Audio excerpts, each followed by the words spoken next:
The scent of sagebrush carries a specific kind of stillness, a dry and ancient perfume that seems to hold the memory of water long since vanished into the earth.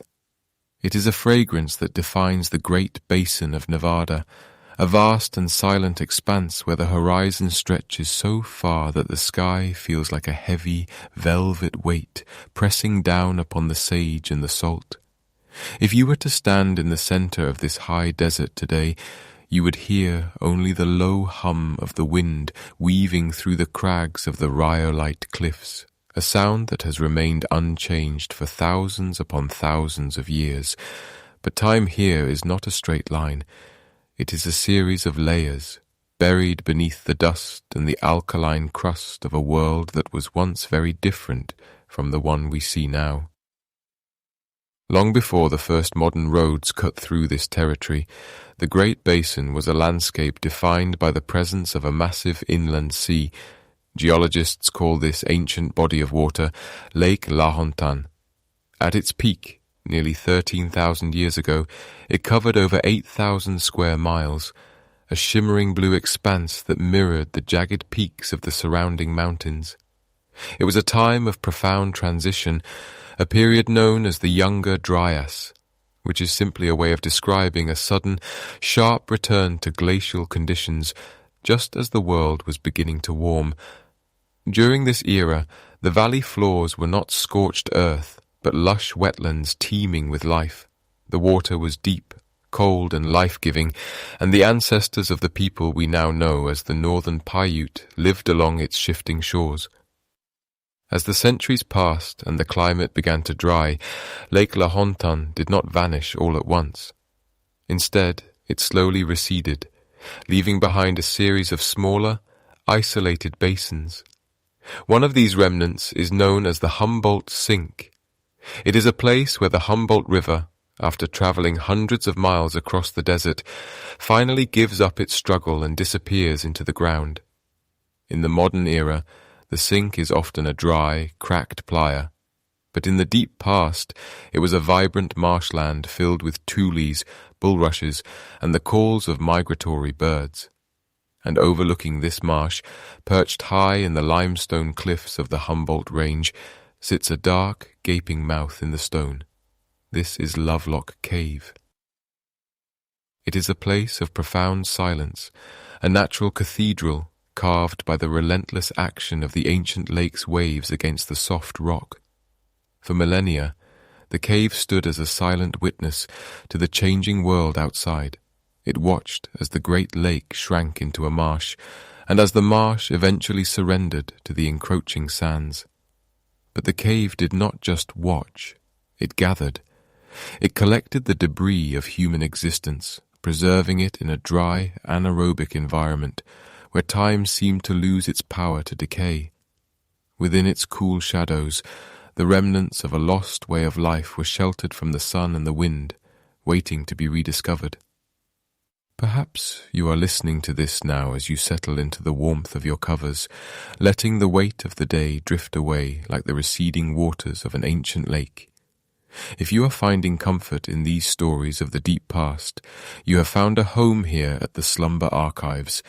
We gather new history narrations just like this one every single day to help you find your way into a restful sleep. So if you enjoy these journeys, please consider subscribing so we can meet here again tomorrow night. A simple like on the video also helps others who are seeking a quiet moment to find us. But for now, let us return to the shadows of the cave and the mysteries that were left behind in the dust. The mystery of Lovelock Cave is not merely one of stone and soil, but of a persistent whisper that has echoed through the oral traditions of the Paiute people for generations. They spoke of a group they called the Si-Te-Cah, a name that translates roughly to tule eaters. According to these legends, these were not ordinary people. They were described as being of immense stature, possessing hair the color of a setting sun, and a temperament that brought them into violent conflict with the tribes who shared the valley. For a long time, these stories were treated by outsiders as mere folklore, the colorful myths of a culture trying to explain the unknown. But then, in the early 20th century, The earth began to give up its secrets. In 1911, two miners named David Pugh and James Hart were hired to excavate the cave, not for archaeological treasures, but for something far more mundane: bat guano. At the time, guano was a valuable commodity, used as a potent fertilizer. The floor of Lovelock Cave was covered in a layer of it several feet thick, accumulated over thousands of years of bats nesting in the ceiling. As the miners dug through the pungent, powdery earth, they expected to find nothing but waste. Instead, their shovels struck something hard, something that did not belong in the natural stratigraphy of the cave. Stratigraphy is the fancy way archaeologists describe the layers of the earth, where the deepest layers represent the oldest moments in time. What the miners found beneath the guano was a staggering collection of artifacts, thousands of them, perfectly preserved by the dry conditions. There were baskets woven with intricate designs, sandals made of twisted fibre, and duck decoys so lifelike they looked as though they could float away on a phantom pond.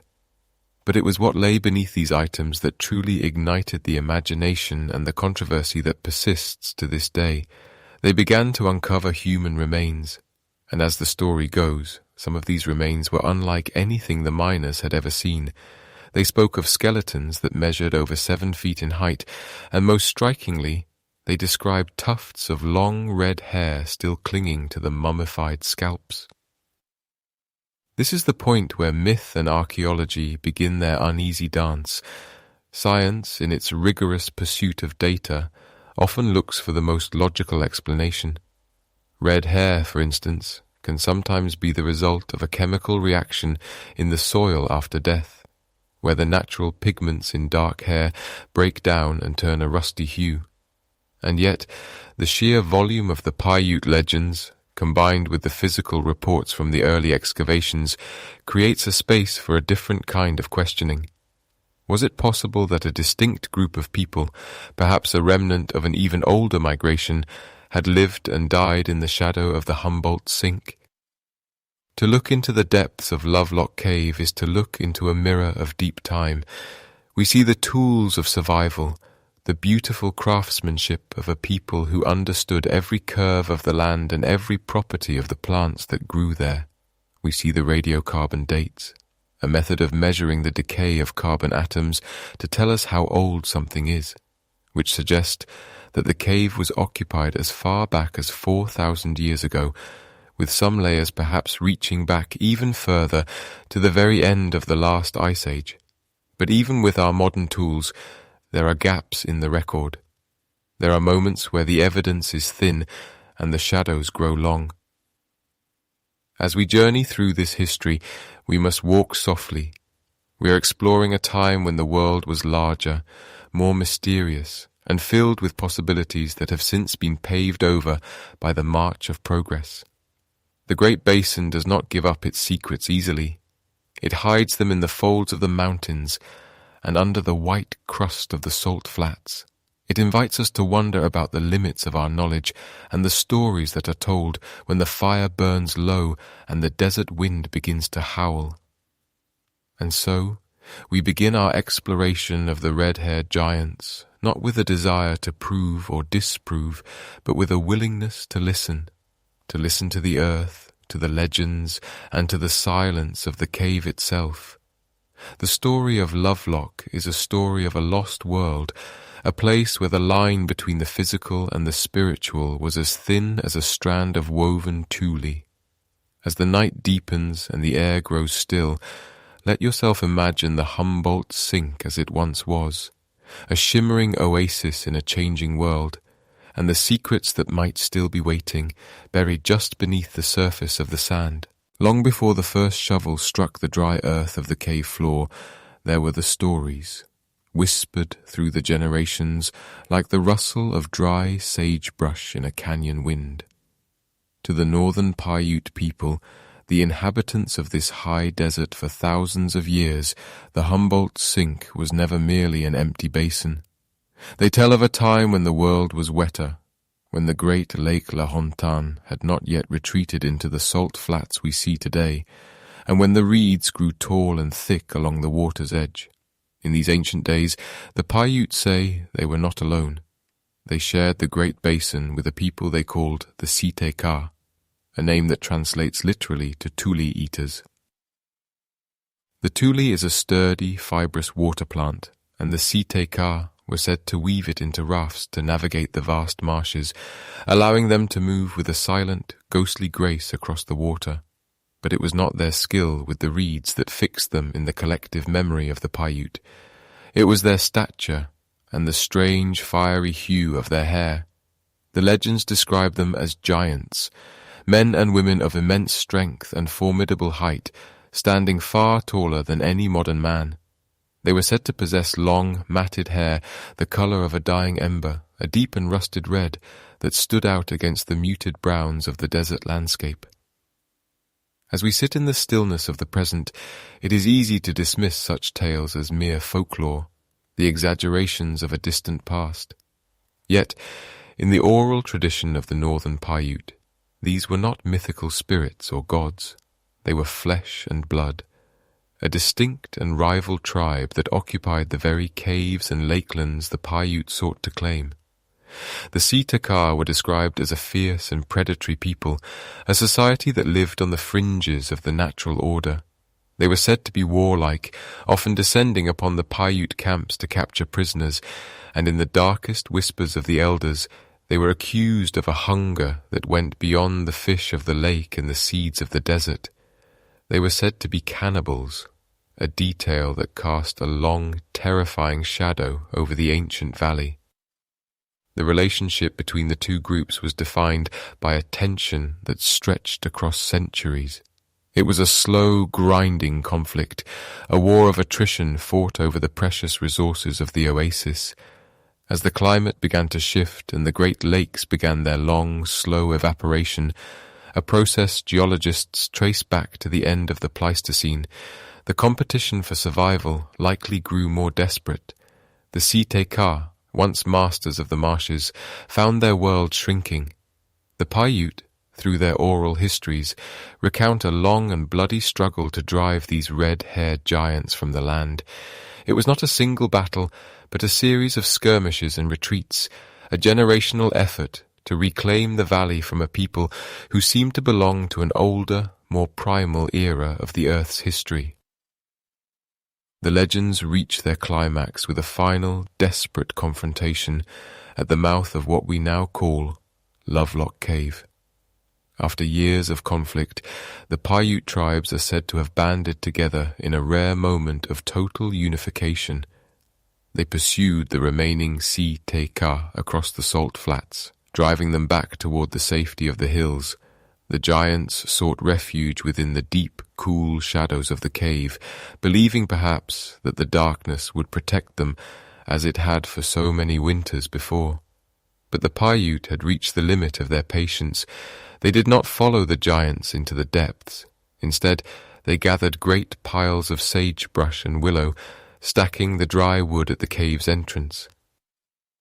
They set the brush ablaze, and as the smoke began to billow into the limestone chambers, they called out to their enemies, demanding they emerge and renounce their ways. The Si-Te-Cah refused. The legends say that those who tried to break through the flames were met with a rain of arrows, while those who remained inside were eventually overcome by the suffocating heat and the thick grey smoke. It was a grim and total conclusion to a war that had lasted longer than any living memory. When the fires finally died down and the smoke cleared, the cave became a tomb, a silent repository for the remnants of a people who vanished from the face of the earth, leaving behind only the scorched walls and the echoes of their passing.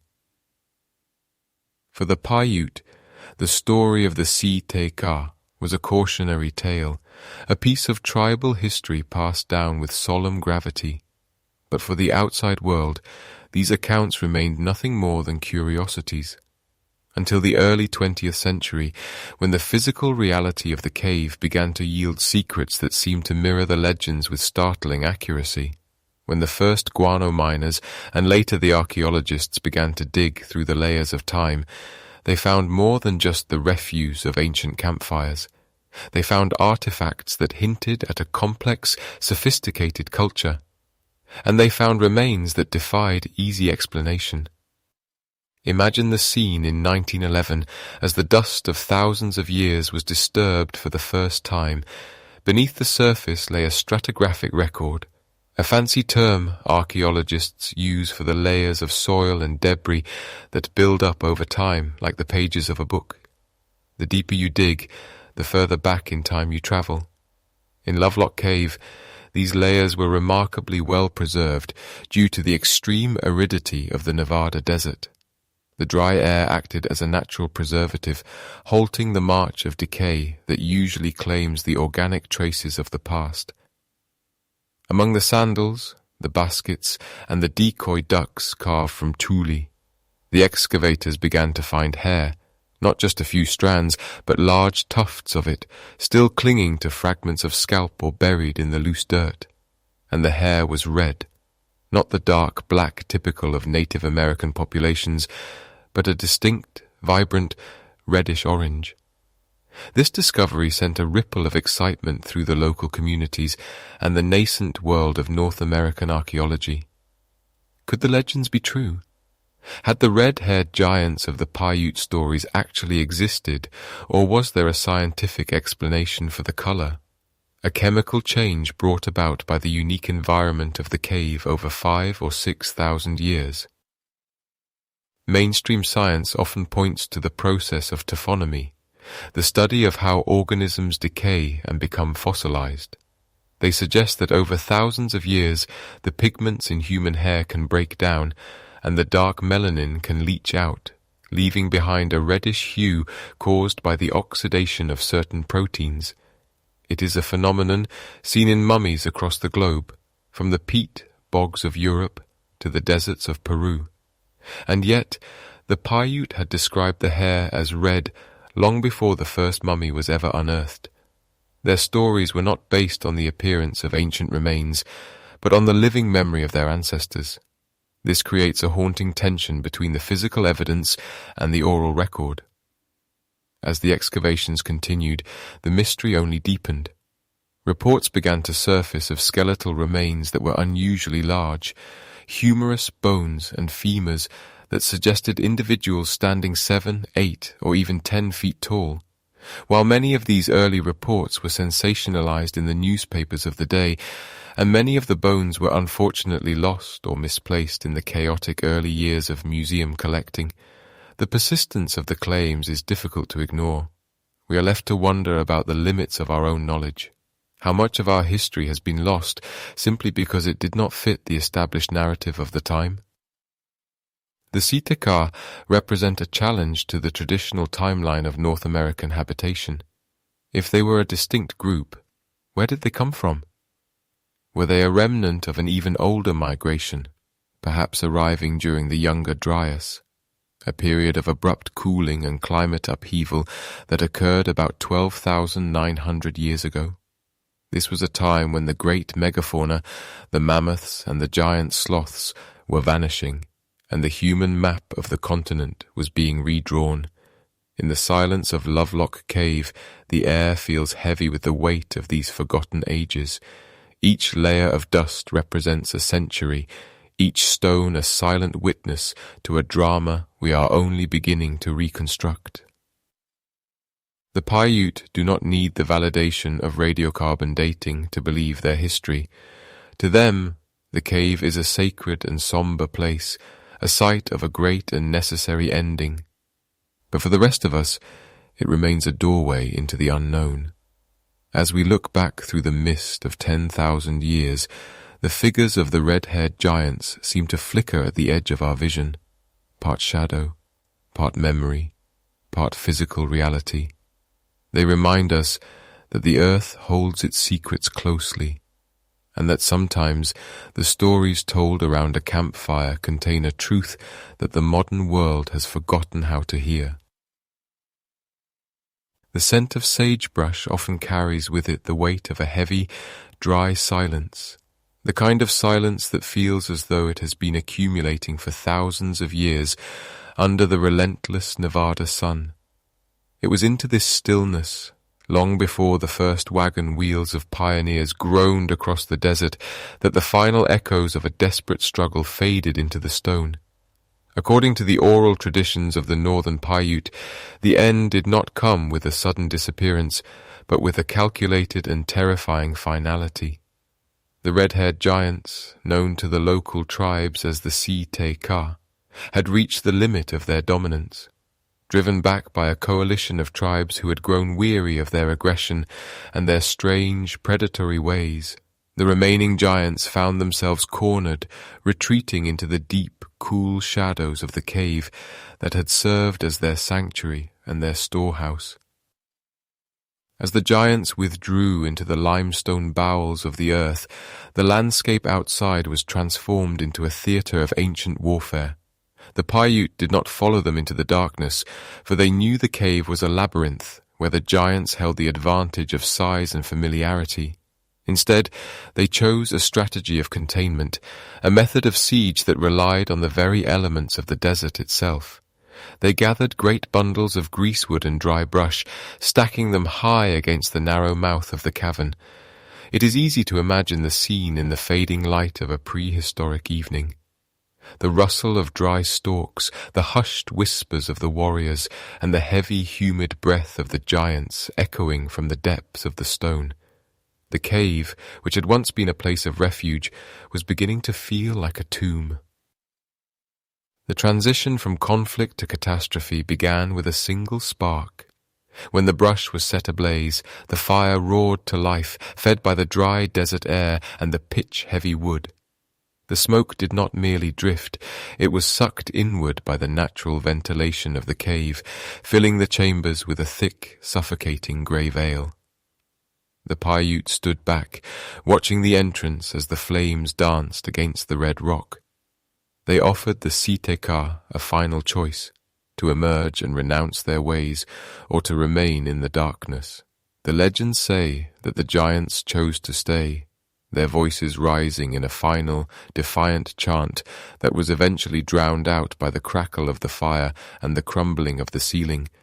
This was the moment the Si-Te-Cah era ended, not with a treaty, but with a wall of fire that effectively sealed the door on a chapter of human history that mainstream science is still struggling to read.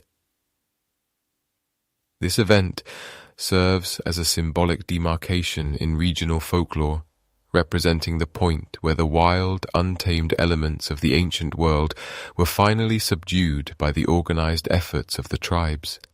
For the Paiute, the fire at Lovelock Cave was a necessary act of survival, a way to reclaim a land that had been haunted by these tall, red-haired strangers for generations.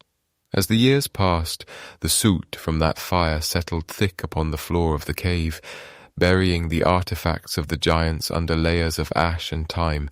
The cave became a place of taboo, a site to be avoided, where the spirits of the fallen remained trapped in the strata of the earth. In the quiet centuries that followed, the desert winds blew sand over the entrance, and the story of the giants drifted from the realm of lived experience into the realm of myth, a tale told by elders to explain the strange oversized sandals and tufts of red hair that would occasionally be unearthed by the shifting earth. To understand the scale of this ending, one must consider the concept of stratigraphy, which is simply the way archaeologists read the layers of the earth like pages in a book. In Lovelock Cave, these layers are remarkably well preserved, protected from the elements by the very fire that ended the giants' reign. Beneath the guano and the dust, researchers found a distinct layer of charcoal and burned organic matter that aligns curiously with the stories passed down through the ages. It is as if the earth itself decided to keep a record of that final night, preserving the carbonized remains of the brush and the scorched walls of the entrance. When we look at these physical markers through the lens of radiocarbon dating, a process that measures the decay of carbon atoms to tell us exactly how long ago something lived, we find a complex timeline that stretches back thousands of years, suggesting that the cave was occupied long before the fire, and perhaps long after the memory of the giants began to fade. As the heat of the fire eventually dissipated, it left behind a world that was fundamentally changed. The giants were gone, but the mystery of their origin remained etched into the very stones of the Great Basin. Were they a remnant of a lost migration from across the sea, or perhaps a localized variation of humanity that thrived in the unique environment of the post-glacial era? The fire at the cave entrance marks the end of their physical presence, but it also marks the beginning of their life as a historical enigma. The smoke cleared, the embers cooled, and the desert returned to its rhythmic pulse of cold nights and blistering days, leaving the cave to guard its secrets in the dark. We are left to wonder about the thoughts of those last individuals as the light faded, whether they looked at the walls of their home and saw the end of a lineage that had once walked the earth with a different kind of authority. The legend of the final stand is more than just a story of a battle. It is a reflection of the limits of our knowledge. We see the charred remains and the broken tools, and we try to reconstruct a face, a language, a way of being. The Si-Te-Cah become a mirror in which we see our own fascination with the other, the giants who loom large in the periphery of our collective memory. The fire at Lovelock Cave serves as a physical barrier between the known and the unknown, a blackened threshold that we still hesitate to cross. As we move deeper into the evidence, the layers of ash remind us that every civilization, no matter how formidable, eventually leaves behind only a thin line of dust in the soil. The silence that followed the fire was not an empty one. It was a silence pregnant with the weight of 10,000 years, waiting for someone to come along and sift through the remains of a lost world. In the quiet of the Nevada night, one can almost hear the echoes of that final confrontation, a reminder that the land we walk upon is built of the stories of those who came before. The giants of Lovelock Cave may have perished in the flames, but their presence continues to haunt the edges of archaeology and folklore alike. They represent the great unknown of the American West, a period of deep time when the rules of biology and geography seem to operate differently. As the stars wheel overhead, the same stars that the Si-Te-Cah would have watched from the mouth of their cave, we are reminded that we are merely the latest visitors to a landscape that has seen many endings and many beginnings. The fire has long since gone out, but the mystery it created continues to burn, casting long flickering shadows across the history of the human race. The smell of ammonia is sharp, heavy, and ancient, a scent that clings to the back of the throat and tells a story of thousands of years of quiet nocturnal life. For centuries, the only occupants of the great cavern overlooking the Humboldt Sink were the bats, tens of thousands of them, hanging like velvet fruit from the limestone ceiling. Their waste, known as guano, had accumulated in the silence of the cave, layer upon layer, century upon century, until it formed a massive floor of nitrogen-rich soil that smoothed out the jagged irregularities of the cavern's bottom. In the autumn of 1911, two men named David Pugh and James Hart arrived at the mouth of the cave, not as explorers or seekers of lost giants, but as businessmen. They were guano miners, looking to harvest the deep deposits of bat droppings to sell as high-grade fertilizer to the growing agricultural markets of the West. To them, the cave was not a temple or a tomb, it was a resource, a dark warehouse filled with a dusty, pungent treasure that had been waiting in the dark for an eternity. They carried with them the tools of industry, shovels, picks, and heavy burlap sacks, and as they stepped into the cool shadows of the entrance, they began to peel back the skin of time itself.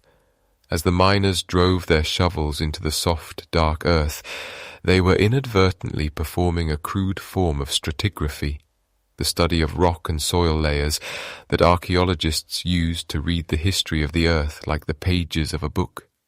But Pugh and Hart were moving quickly, driven by the economics of the harvest rather than the preservation of the past.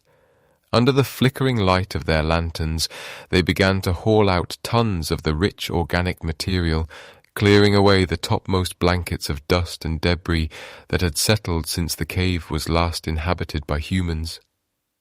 The work was grueling and dusty, a rhythmic cycle of digging and dragging that filled the air with a fine, choking powder. Yet, as they descended deeper into the floor of the cave, the shovels began to strike things that were not guano.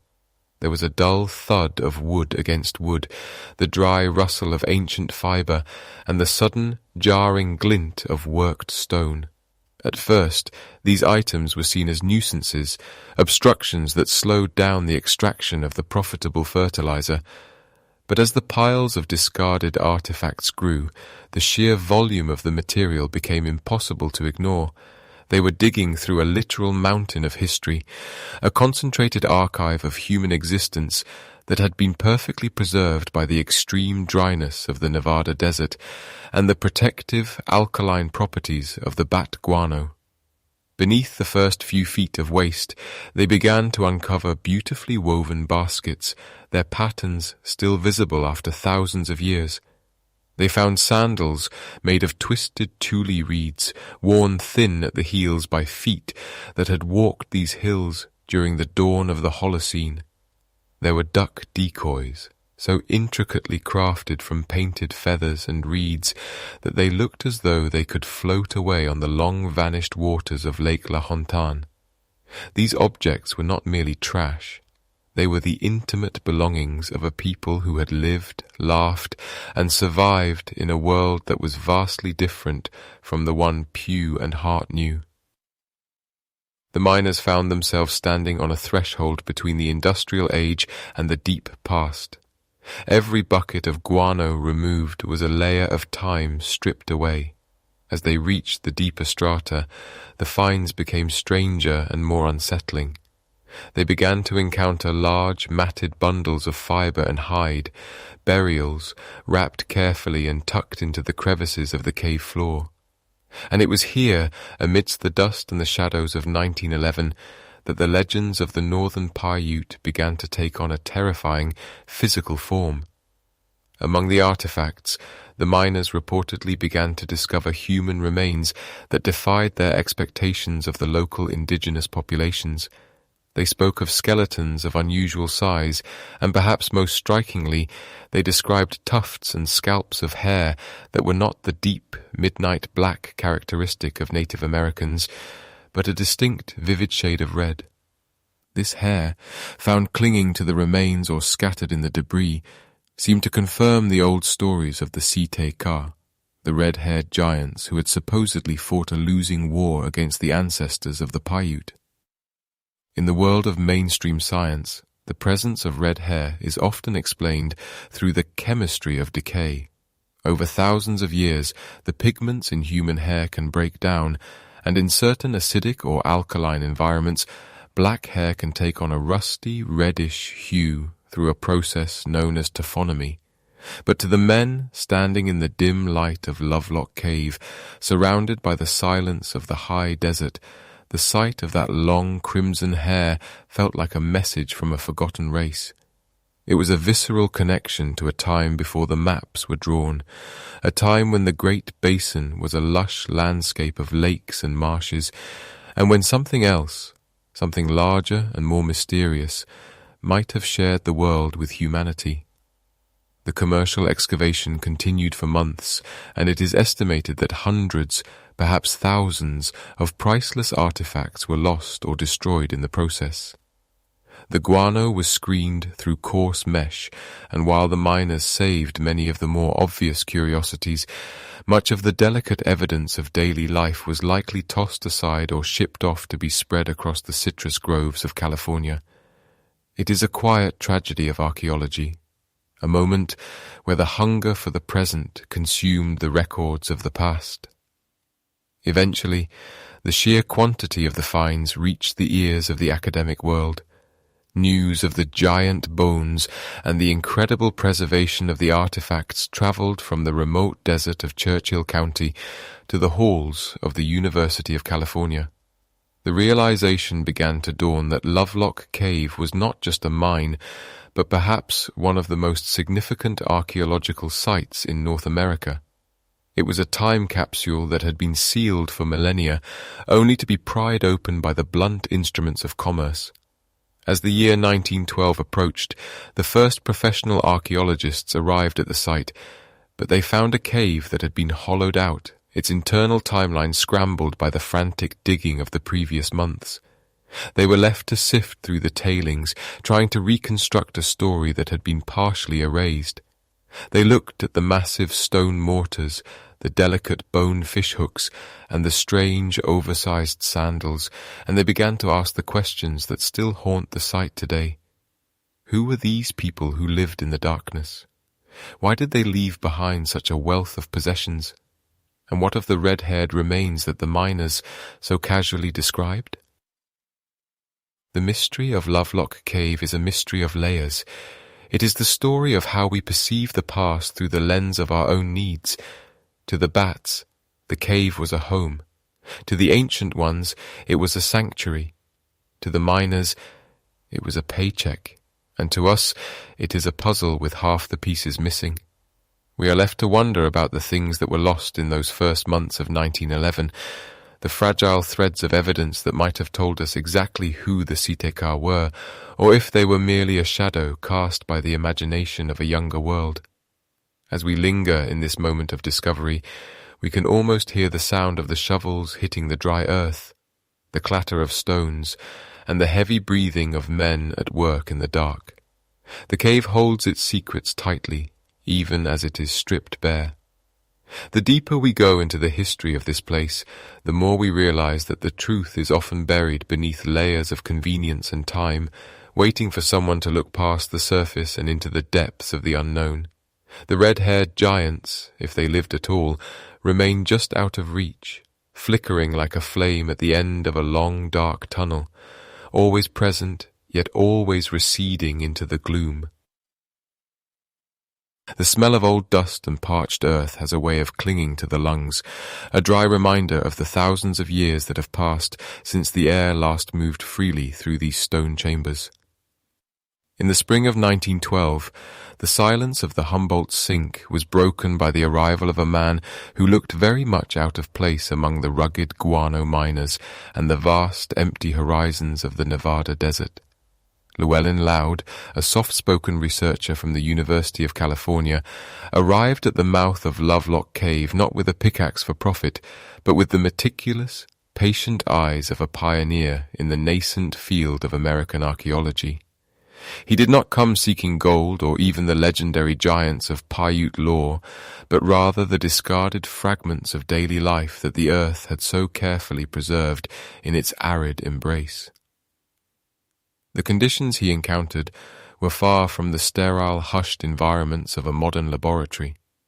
The Great Basin in the early 20th century was a place of brutal extremes, where the sun hammered the sagebrush flats by day and the desert wind howled through the canyons by night, carrying the fine alkaline silt that seemed to penetrate every layer of clothing and every page of a field journal.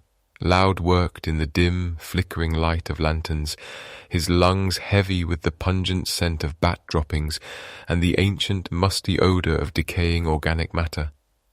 Yet, as he began to sift through the disturbed earth left behind by the commercial miners, he realized that he was standing upon a chronological gold mine. The miners had seen the cave as a source of fertilizer, but Loud saw it as a library where the books had been scattered and torn, yet remained legible to those who knew how to read the soil. He began the grueling task of salvage archaeology, attempting to rescue what remained before it was lost forever to the wheels of industry. This was a time before the luxury of radiocarbon dating, the scientific method of measuring the decay of carbon isotopes to determine an object's age, so Loud had to rely on stratigraphy, the study of soil layers. He understood that the deeper an object lay, the further back into the well of time it reached, each inch of dust representing perhaps a century of human breath and movement. As he worked, the cave began to yield its treasures, These were not the artifacts of a primitive, struggling people, but the sophisticated tools of a culture that had mastered one of the most inhospitable environments on Earth. He uncovered baskets so finely woven they could have held water, their intricate patterns still visible after thousands of years in the dark. There were sandals made of twisted tule reeds, shaped to the contours of feet that had long since returned to the earth, and fish nets crafted with such precision that they rivaled the work of modern hands. Each item was a testament to the endurance of the human spirit, a quiet echo of a time when the Nevada desert was a land of vast, shimmering lakes and lush marshes, long before the water receded and the heat took hold. Loud moved with a measured, rhythmic pace, carefully cataloguing every fragment of bone, every shard of obsidian, and every scrap of fibre. He was documenting a world that existed during the transition from the end of the last great ice age into the modern era, a period sometimes referred to as the Younger Dryas, a time of abrupt climatic shifts and the vanishing of the great megafauna. In the stillness of the cave, the weight of these forgotten ages began to press upon him. He was not just finding tools, he was finding the remnants of a life lived in harmony with the cycles of the moon and the migrations of the birds. Among these early finds were items that hinted at something more complex than simple survival. He found decoys made of reeds and feathers, painted to look like ducks with such realism that they could still fool a wandering traveller today. These were the tools of the hunt, yes, but they were also works of art, born from a deep observation of the natural world. As the collection grew, so did the mystery. While Loud focused on the tangible evidence of the Si-Te-Cah people, the ancestors of the modern Paiute, the whispers of the miners regarding the larger-than-human bones they had discarded continued to hang in the air like the dust motes dancing in his lantern light. The work was lonely and physically demanding. Loud often slept near the cave entrance, his dreams perhaps filled with the ghosts of those who had sought shelter there 10 millennia before. He was a man out of time, bridging the gap between the ancient past and the burgeoning scientific curiosity of the 20th century. He recorded the presence of textiles made from animal fur and bird skins and strange curved sticks that some believed were used for throwing or perhaps for games played by the firelight. Every object was a piece of a puzzle that seemed to grow larger the more he tried to solve it. The sheer volume of material was overwhelming. In that first season alone, thousands of artifacts were recovered, each one requiring a tag, a description, and a place in the university's growing collection. It was a monumental task of preservation, conducted under the constant threat of the cave's ceiling collapsing or the remaining guano deposits catching fire. Loud's dedication was a quiet, persistent force, a refusal to let these shadows of history vanish into the desert wind. He was documenting the deep time of North America, a history that stretched back far beyond the arrival of Europeans, into a misty era where the boundaries between myth and reality were as thin as the walls of the baskets he so carefully brushed clean. And yet, despite his meticulous nature, much was lost. The miners had already hauled away tons of earth, and with it, countless stories. One can only wonder what Llewellyn Loud might have found had he arrived just a few years earlier, before the pickaxes had disturbed the sacred silence of the lower chambers. Would he have found the evidence that would finally bridge the gap between the Paiute legends and the archaeological record? Would he have seen the red hair for himself, still clinging to the skulls of a forgotten race? Or would he have found only more of the same, the beautiful, humble remnants of a people who simply called the desert home? As the weeks turned into months, the inventory grew to include more than 10,000 individual items. There were bone awls for sewing, stone pipes for ceremony, and even small carved animal figures that seemed to serve no purpose other than to delight the eye. These finds suggested a society with the leisure time to create, to dream, and to decorate their world. They were a people who understood the properties of every plant and the temper of every stone. Loud's reports began to paint a picture of a vibrant, enduring culture that had thrived in the shadow of the mountains for thousands of years, undisturbed by the outside world. But the mystery of the giants remained a persistent hum in the background of his work. While he focused on the small and the delicate, the stories of the large and the formidable refused to fade. The miners spoke of skeletons measuring 7 or 8 feet in length, found in the deeper strata of the cave, often wrapped in strange bark shrouds.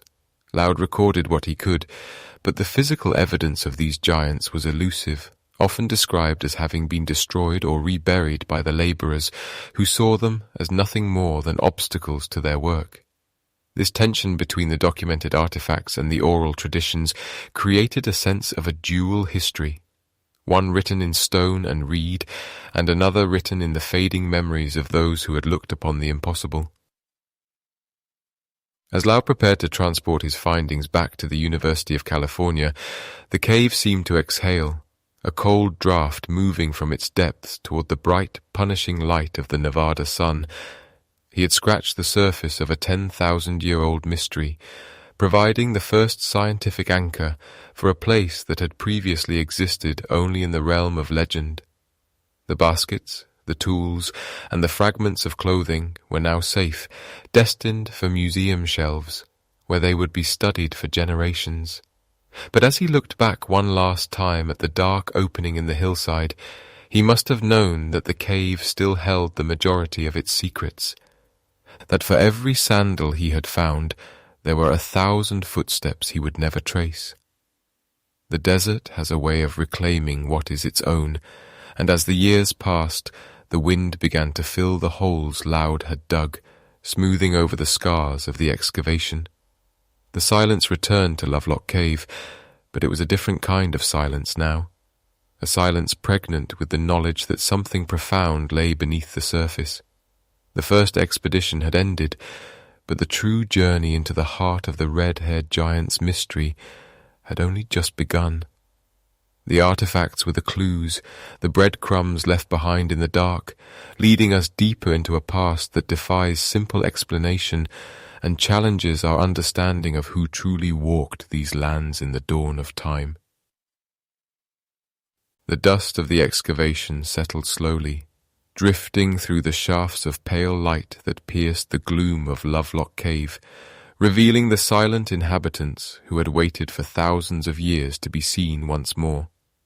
As the Guano Miners and early archaeologists cleared away the layers of time, they encountered something far more startling than mere tools or textiles. They found the people themselves, preserved by the arid, salty air of the Great Basin into a state of haunting permanence. These were not mere skeletons, but mummified remains, with skin stretched tight like ancient parchment over bone, and most strikingly, shocks of vibrant reddish-orange hair still clinging to their skulls. The sight of these figures emerging from the dark earth sent a ripple of quiet awe through the workers. One particular discovery stood out above the rest, a large adult male whose frame seemed to stretch beyond the proportions of the local northern Paiute people. As the remains were measured, reports began to circulate of individuals reaching heights of 6.5, 7, even 8 feet tall. The local newspapers of the early 20th century seized upon these measurements, painting a picture of a race of titans who once ruled the shores of the ancient Lake Lahontan. The descriptions were vivid, detailing broad shoulders and massive jawbones that could allegedly fit over the face of a modern man, suggesting a physiology built for a world far harsher and more demanding than our own. Yet, as we look back through the lens of modern archaeology, a veil of uncertainty descends over these claims of giantism. The controversy lies in the discrepancy between the sensationalist accounts of the time and the formal records kept by the University of California. While the miners spoke of giants, the official reports often listed heights that, while tall, remained within the upper bounds of human variation, perhaps 6 feet or slightly more. We are left to wonder if the excitement of the find led to exaggeration, or if the most remarkable specimens were whisked away into private collections, lost to the official record before they could be properly catalogued. The mystery persists, a tug-of-war between the legends of the land and the rigid requirements of the laboratory. And then there is the matter of the hair. The brilliant crimson and deep ginger hues found on the mummies are perhaps the most iconic feature of the Lovelock mystery, fueling theories of ancient, transoceanic travellers, or a lost branch of humanity. However, science offers a more grounded, though no less fascinating, explanation. Through a process known as taphonomy, the study of how organisms decay over time, we know that the pigments in human hair are not entirely stable. The dark melanin that gives hair its black or brown color can break down when exposed to certain environmental conditions, such as the alkaline chemistry of a cave or the intense heat of the desert. As the darker pigments fade, they often leave behind a reddish residue, a chemical shadow of what the person looked like in life.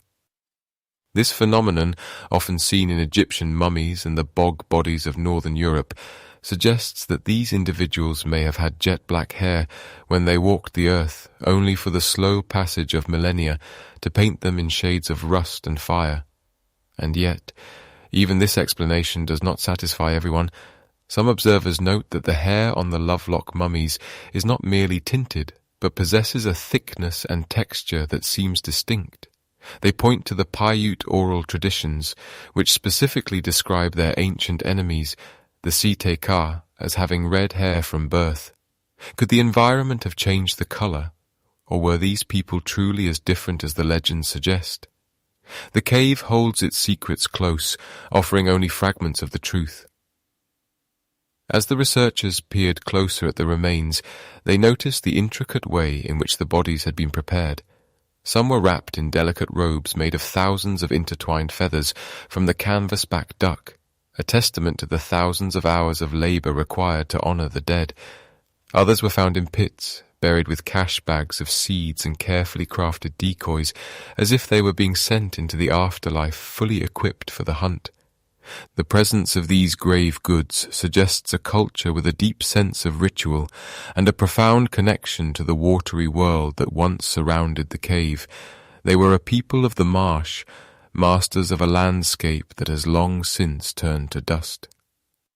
The stratigraphic layers of the cave, the stacked chapters of earth and debris, tell a story of long-term occupation, but they also reveal gaps.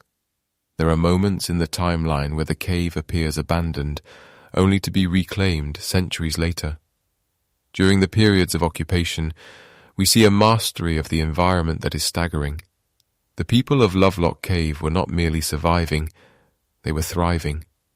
They used the fibers of the tule reed to weave everything from sandals to massive fishing nets, displaying a sophisticated understanding of botany and engineering. Each artifact recovered is a silent witness to a mind that calculated, planned, and created with a precision that rivals our own. We must consider the sheer scale of time involved here. 10,000 years is a span of history that is difficult for the human mind to truly grasp. It covers the end of the last great ice age, the rise and fall of countless civilizations, and the slow shifting of the very climate of our planet. When the first people entered Lovelock Cave, the world was a different place. The air was cooler, the valleys were filled with vast, shimmering lakes, and the sound of water was a constant companion. To look upon their remains today is to look across a vast canyon of time, a distance so great that only the most durable materials, bone, stone, and ancient hair, can bridge the gap. The debate over the height of the skeletons continues to haunt the halls of anthropology. Some researchers suggest that the perception of giant size might stem from the way the bones were found, or perhaps from the comparison to the shorter stature of later indigenous groups. Others remain unconvinced, pointing to the consistent nature of the reports from different sources who had no contact with one another. If a race of exceptionally tall people did exist in the Great Basin, what happened to them? Did they fade away as the lakes dried up, or were they absorbed into the tribes that followed? The silence of the cave offers no easy answers, only more questions that drift like smoke in the dim light. As we contemplate the red-haired mummies, we are reminded of the limits of our own knowledge. We see only what the earth chooses to give back, and much of the story remains buried, perhaps forever. The chemical changes that turned black hair to red are a reminder of the transformative power of time, how it alters everything it touches, leaving us to piece together a puzzle where half the pieces are missing. The mummies are not just specimens. They were individuals with names, families, and stories. People who watched the sun set over the Sierra Nevada and felt the same chill of the evening air that we feel today. The artifacts found alongside them, the tiny perfect grass baskets, the stone pipes, and the bone needles, speak of a life lived with intention and beauty.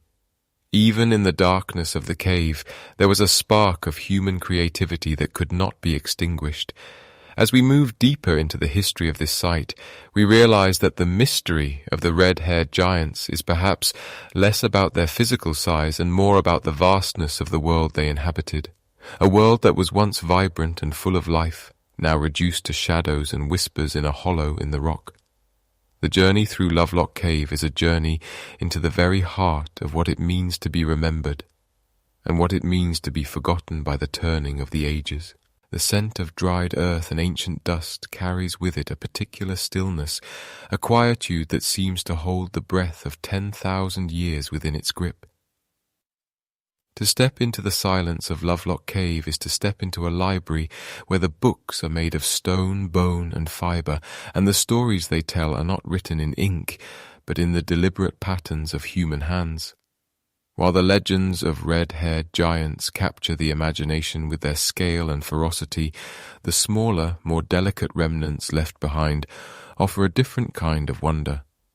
These are the artifacts of the everyday, the silent witnesses to a survival so precise and a craftsmanship so refined that they bridge the staggering gap between our world and theirs. Perhaps the most breathtaking among these survivors are the duck decoys, objects of such startling realism and beauty that they have become synonymous with the mystery of the Great Basin. These are not mere tools, but sculptures of the marshland, woven from the stalks of tule reeds and bound with hemp.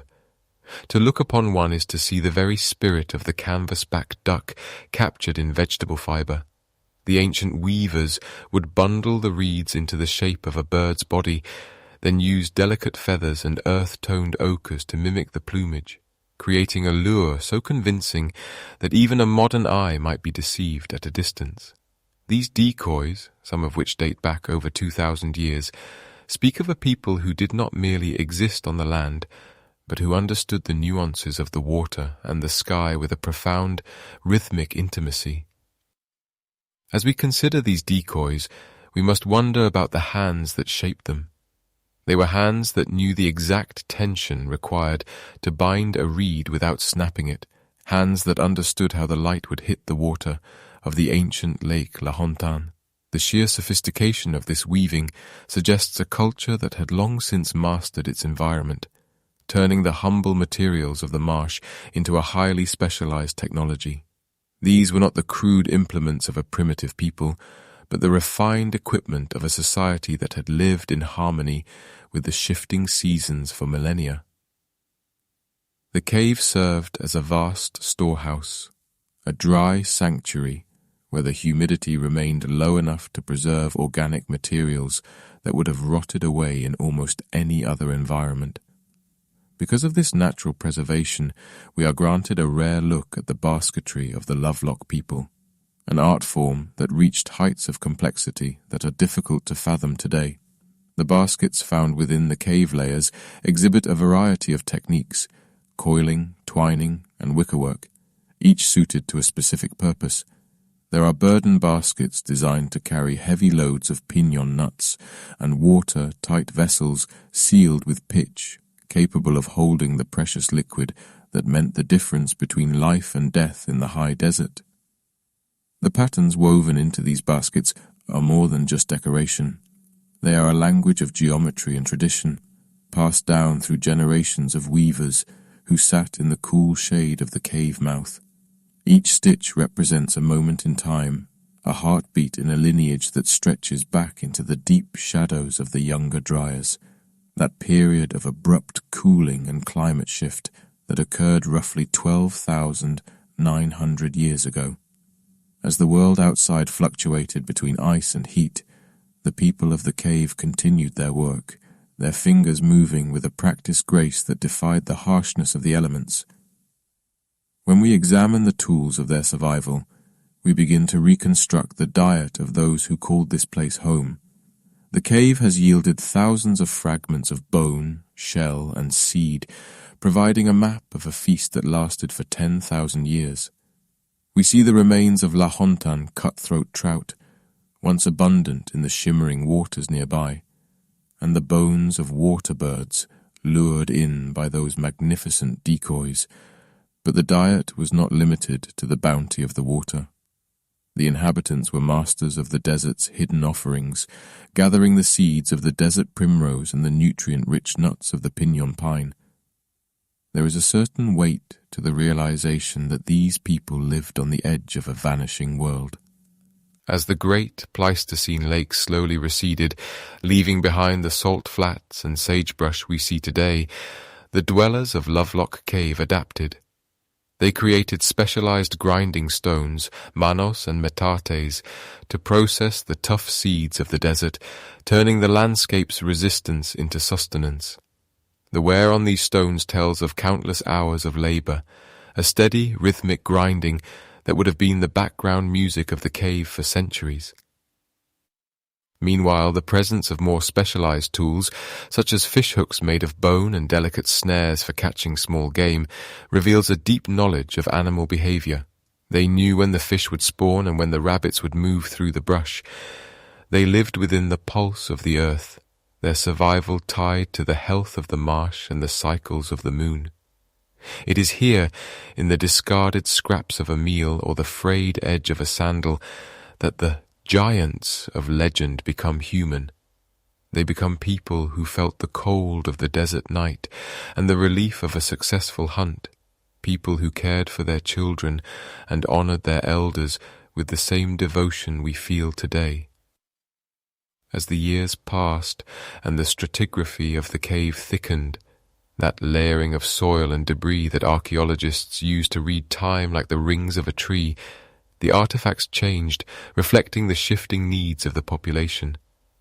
Yet the quality of the craftsmanship remained a constant. Even as the climate grew more arid and the vast marshes began to shrink into isolated pools, the weavers of Lovelock continued to produce work of startling beauty. One cannot help but feel a sense of melancholy when looking at a discarded reed sandal, its heel worn thin by a journey taken thousands of years ago. Where was that person going? What did they see as they looked out over the shimmering heat haze of the valley? The mystery of Lovelock Cave is often framed as a search for the extraordinary, for the bones of giants or the evidence of a lost race. But perhaps the truly extraordinary thing is the endurance of the ordinary. The fact that a duck decoy made of grass can survive for 2 millennia is a miracle of chemistry and climate, but it is also a testament to the permanence of human intent. The person who made that decoy intended for it to work, intended for it to last, and in doing so, they left a piece of their mind behind for us to find in the dark. As we move through the layers of the cave, we find that the tools of everyday life are often interspersed with items that suggest a deeper, more symbolic world. There are pendants made of iridescent abalone shell, brought from the distant Pacific coast through vast trade networks that spanned hundreds of miles of rugged terrain. There are pipes carved from soft stone, used perhaps in ceremonies that sought to bridge the gap between the physical and the spiritual.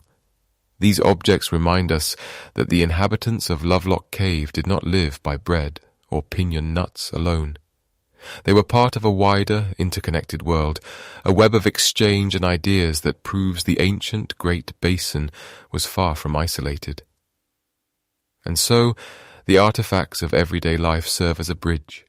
They allow us to walk, if only for a moment, in the footsteps of those who saw the world when it was younger, when the mountains were capped with permanent snow and the valleys were filled with the sound of rushing water. The sophisticated weaving, the realistic decoys, and the well-worn grinding stones all point to a culture that was deeply rooted, highly intelligent, and profoundly patient. They did not rush through time as we do. They moved with it, carving a life out of the stone and the reed with a precision that we can only admire from our distant vantage point in the future.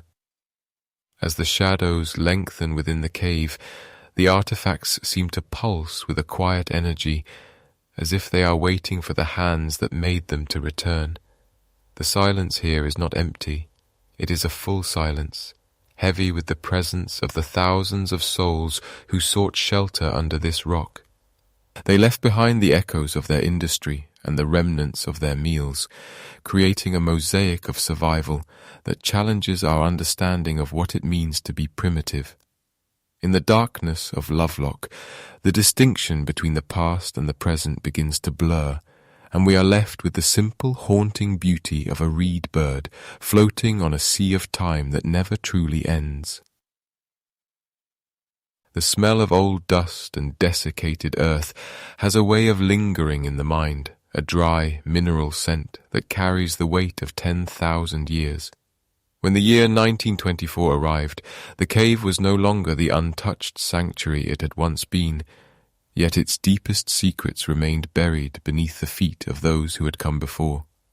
It was during this second great wave of professional excavation that Mark Harrington and Llewellyn Loud returned to the darkness, guided by a sense that the story of Lovelock Cave was far from complete. They did not come as labourers seeking fertilizer, but as patient observers of the earth, peeling back the layers of time with the steady, rhythmic scrape of trowels against stone and silt. As they worked, the air inside the cavern remained still and cool, insulated from the harsh Nevada sun that scorched the desert floor outside. The silence was broken only by the soft thud of debris and the occasional whisper of a brush clearing away the dust of centuries. It was a meticulous process of stratigraphy, the study of the layers of the earth, where each inch of soil represented a page in a forgotten book. Harrington and Loud were looking for the chronological order of human existence, hoping to find a sequence that would explain who these people were and how long they had called this hollowed mountain their home. They moved through the upper levels, through the remnants of the more recent Paiute occupations, but as they dug deeper, they encountered something that defied their expectations. Beneath what appeared to be the original floor of the cave, they discovered a false bottom, a compact layer of debris and stone that seemed to mark the end of the human record. But the intuition of the excavator is a strange and powerful thing. They pushed further, breaking through this deceptive crust, and found that the cave had a much longer memory than anyone had dared to imagine. Below the false bottom lay deeper stratigraphic layers, older than the artifacts found near the surface, hidden away like a secret within a secret. Here the earth was packed with the remnants of a culture that felt distinct, heavy with the passage of thousands of years, reaching back into the shadows of the early Holocene. In this subterranean archive, the lack of moisture acted as a miraculous preservative. In most archaeological sites, the passage of time is a cruel eraser. Wood rots, fibre decays, and the soft materials of life vanish, leaving behind only the cold, hard bones of stone tools and pottery shards. But Lovelock was different. The extreme aridity of the Great Basin had turned the cave into a natural vacuum of history. As Harrington and Loud delved into these deeper pockets of the earth, they began to pull forth items that felt as though they had been placed there only yesterday. They found delicate sandals woven from sagebrush bark, the intricate patterns of the weave still visible to the naked eye. They found baskets so finely crafted that they could have held water, their geometric design still whispering the aesthetic preferences of a woman who lived 4,000 years ago. There is a profound, almost haunting intimacy in touching an object made of perishable fibre that has survived for millennia. To hold a piece of netting used to catch rabbits in the tall grass of a long-vanished marsh is to feel the pulse of a living community. These were not just hunters of big game, but a people of incredible patience and craft. The preservation of these organic materials allowed the researchers to see the soft side of history, the clothing, the bedding, the toys of children, and the tools of the hearth. It was as if the cave had refused to let these people be forgotten, clutching their most fragile possessions in its dry, stony grip to shield them from the ravages of the outside world. Among the most striking finds were the hundreds of duck decoys, crafted with such realism that they seemed ready to take flight if only the stagnant air of the cave could catch their wings. These decoys, made of bundled tules and painted with earth pigments, were found carefully cached, hidden away for a season that never returned. Why were they left behind? Did the lake recede too far, or did the people who used them simply vanish into the mists of legend? The deeper Harrington and Loud dug, the more the cave seemed to pose these quiet, unanswerable questions. The stratigraphy told a story of long periods of occupation, followed by sudden silences, gaps in the record where the cave sat empty, save for the bats and the wind. The deeper they went, the older the radiocarbon dates would eventually prove the site to be. Radiocarbon dating, the scientific method of measuring the decay of carbon isotopes to determine the age of organic matter, would later reveal that the lowest levels of Lovelock Cave were inhabited as far back as the transition from the Pleistocene to the Holocene, a time when the world was shaking off the last vestiges of the Great Ice Age.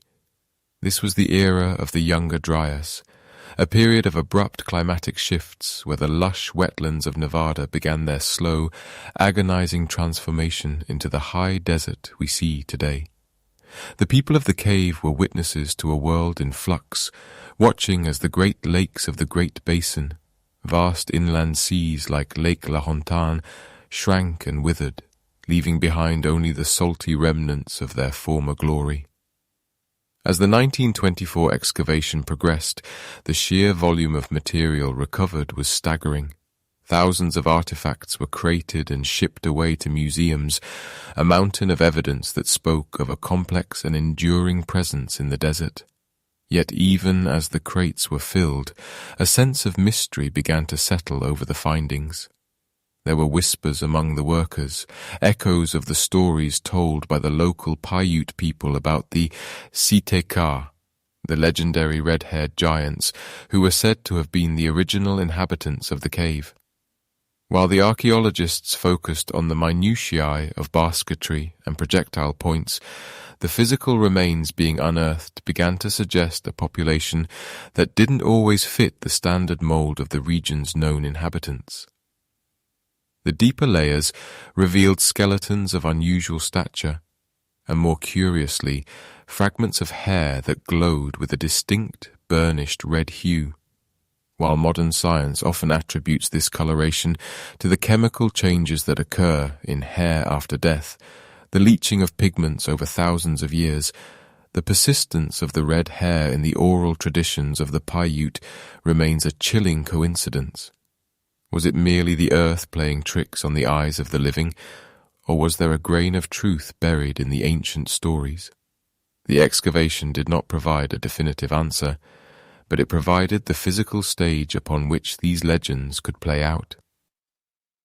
Harrington and Loud worked with a sense of urgency, aware that every shovelful of earth was a step back into a lost epoch. They documented the hearths where fires had once burned, the ash still grey and powdery after thousands of years. They found the coprolites, the fossilized waste of the ancient inhabitants, which, when analyzed, revealed a diet rich in the bounty of the marsh, fish, water birds, and the seeds of aquatic plants. This was a world of abundance that existed in a place we now perceive as barren. It reminds us that the landscape is a living thing, and that what we see now is only a single frame in a very long and complex film. As the excavation drew to a close, the cave was left hollowed out, its interior scarred by the search for knowledge. But the items recovered would spend the next century being studied, debated, and wondered over in the quiet halls of academia.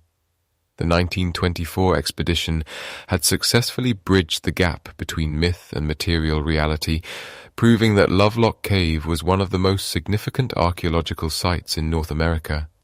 Yet, as the sun set over the Humboldt Sink and the shadows lengthened across the cave mouth, one couldn't help but feel that the earth had given up only what it wanted us to see.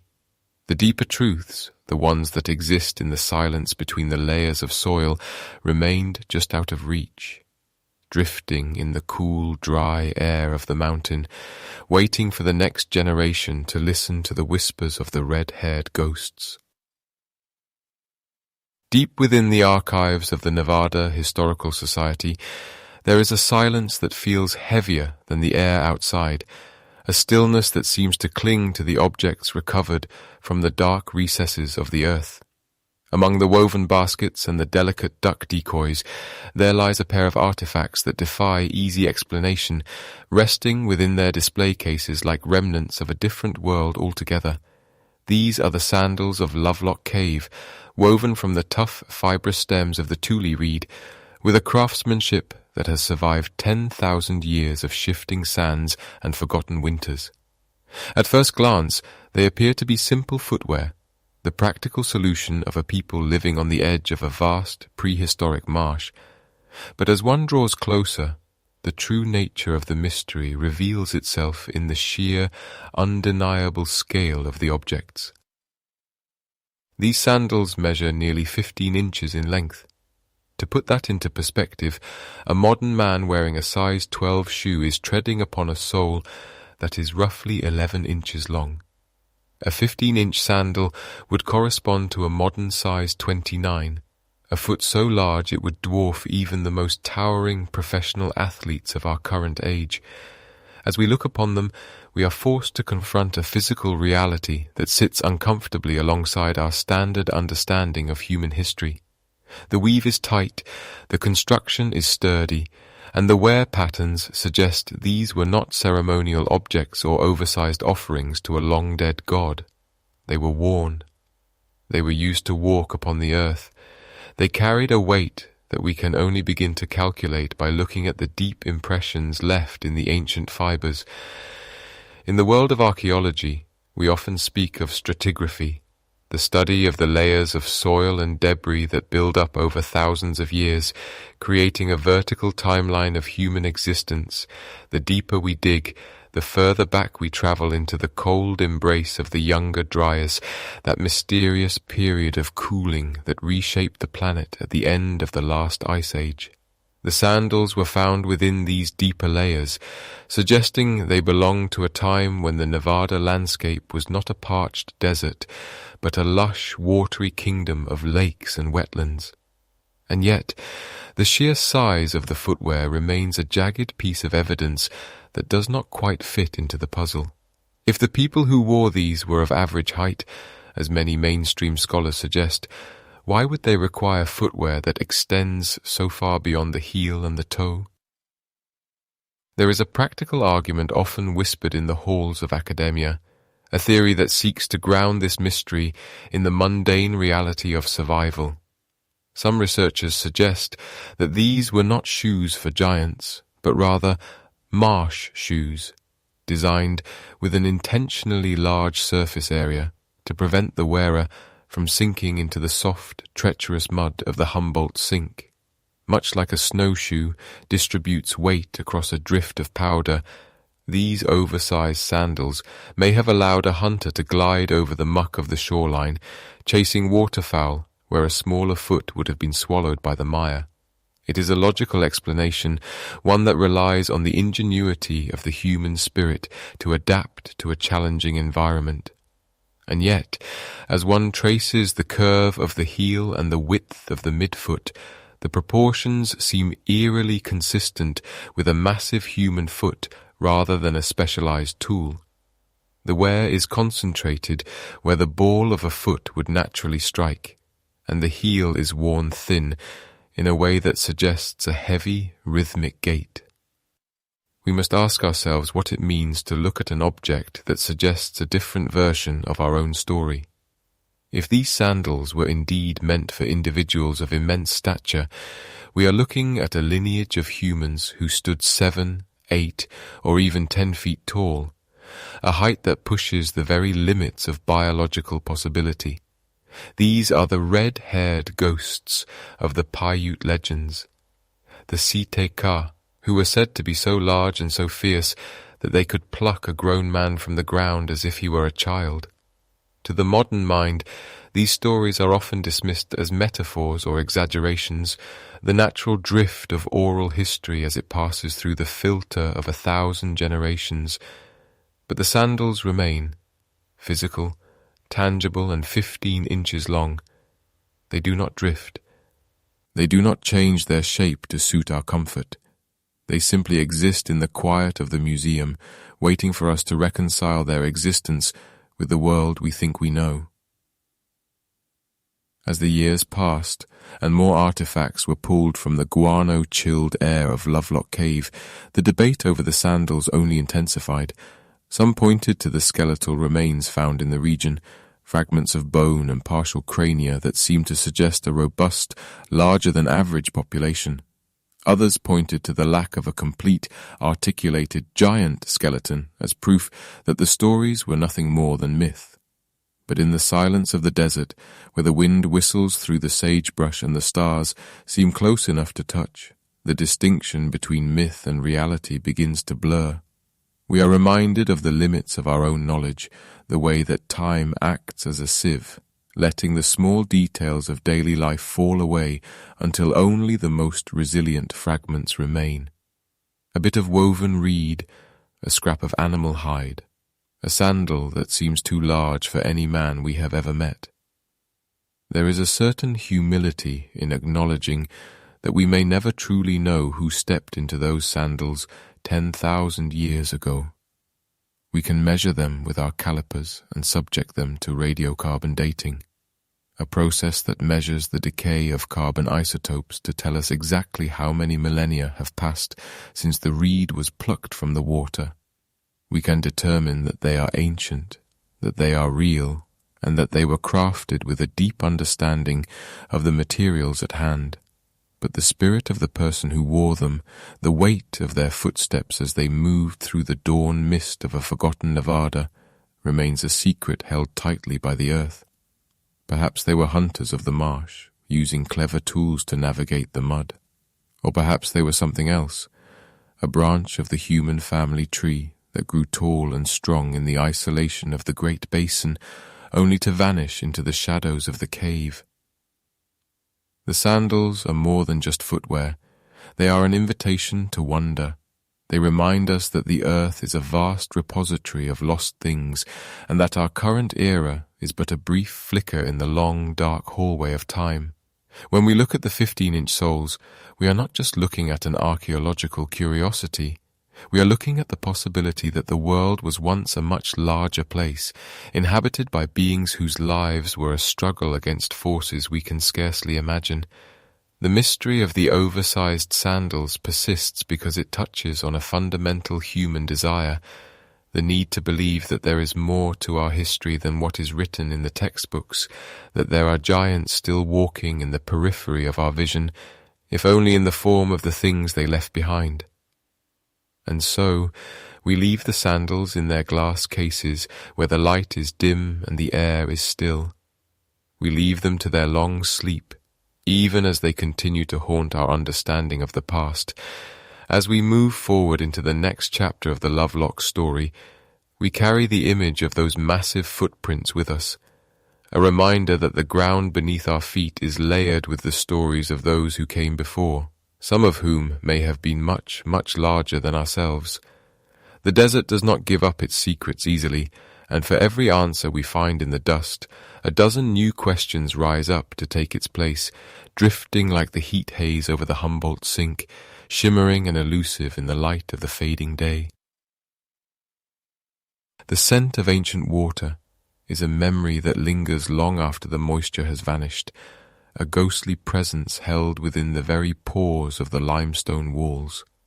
10,000 years ago, the Great Basin was not the scorched expanse of sagebrush and alkali flats we see today, but a sprawling, shimmering inland sea known as Lake Lahontan.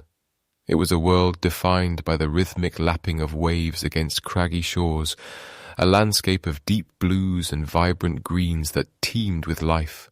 But as the great ice sheets far to the north began their final, slow retreat, the atmosphere shifted, and a profound transformation took hold of the land. The rains that had once fed the basin began to fail, and the relentless sun commenced its long work of reclamation, drawing the water back into the sky, inch by agonizing inch. As the centuries drifted by, the vast lake began to fracture, shrinking into smaller, isolated pools and marshlands. The lush paradise of the Pleistocene was fading, replaced by a terrain that demanded a new kind of resilience from everything that lived within it. We call this period of cooling and drying the Younger Dryas, a sudden, sharp return to glacial conditions followed by a rapid warming that fundamentally altered the Earth's climate. For the inhabitants of the Humboldt Sink, this was not a concept found in a textbook, but a lived reality of disappearing horizons and the steady encroachment of the dust. The great herds of megafauna, the mammoths and the ancient bison, found their grazing lands turning to salt and sand, and as the animals moved or perished, the people who followed them were forced to adapt to a world that was becoming increasingly hostile. The receding waters of Lake Lahontan did more than just change the scenery, they dismantled an entire way of life. The abundant fish and waterfowl that had once provided a reliable bounty became concentrated in ever-shrinking pockets of wetlands. Migration patterns that had been whispered from generation to generation were suddenly rendered obsolete as the landmarks of the old world withered away. It was during these periods of extreme, unrelenting drought that the landscape began to reveal its hidden sanctuaries.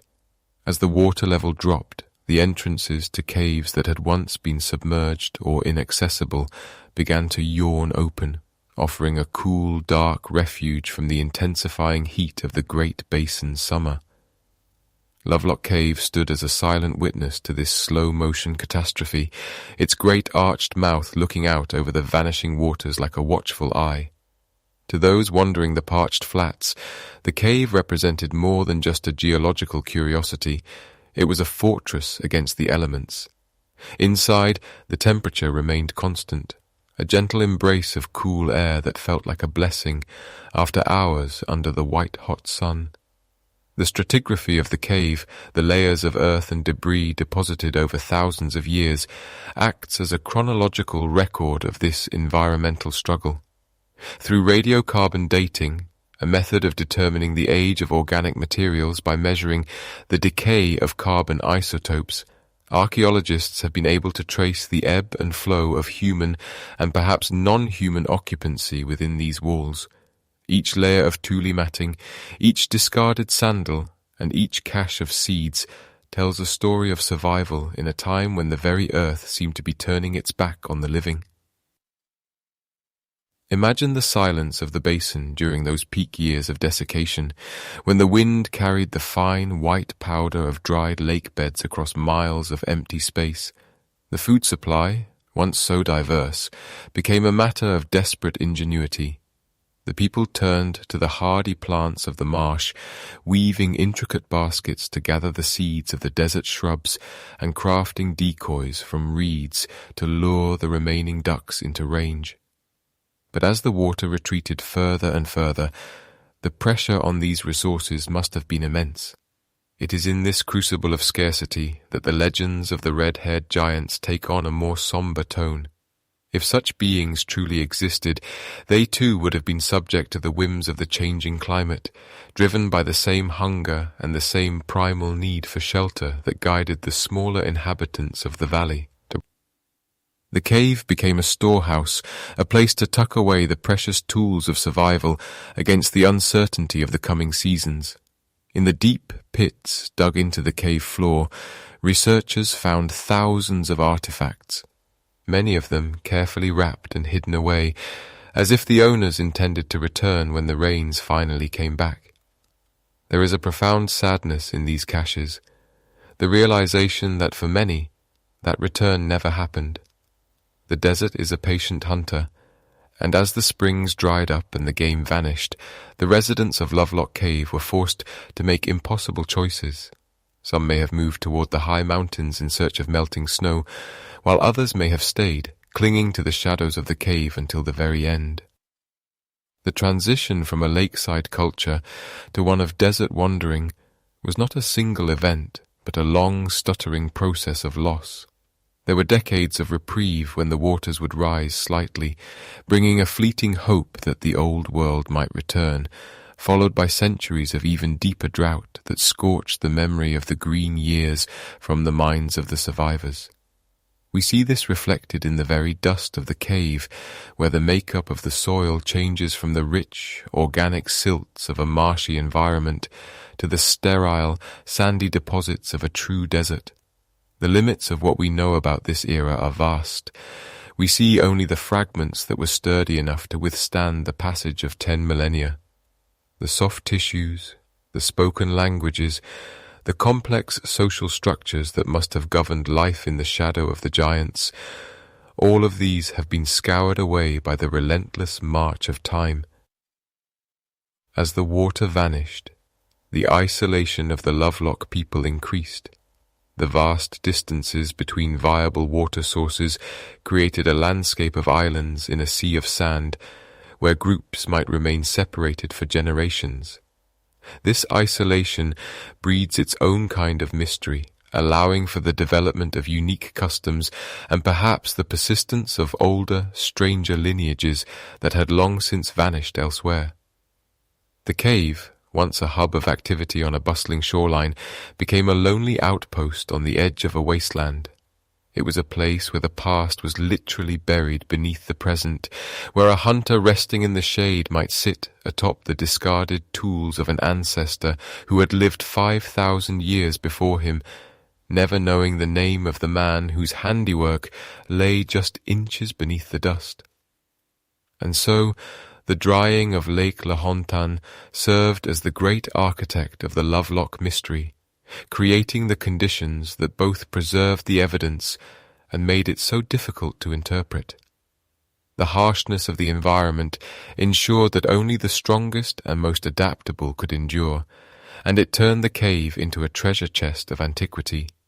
Without the extreme aridity that followed the lake's retreat, the delicate fibers of the duck decoys, the intricate patterns of the baskets, and even the controversial remains of the giants themselves would have long ago succumbed to rot and decay. The desert, in its cruelty, was also a guardian.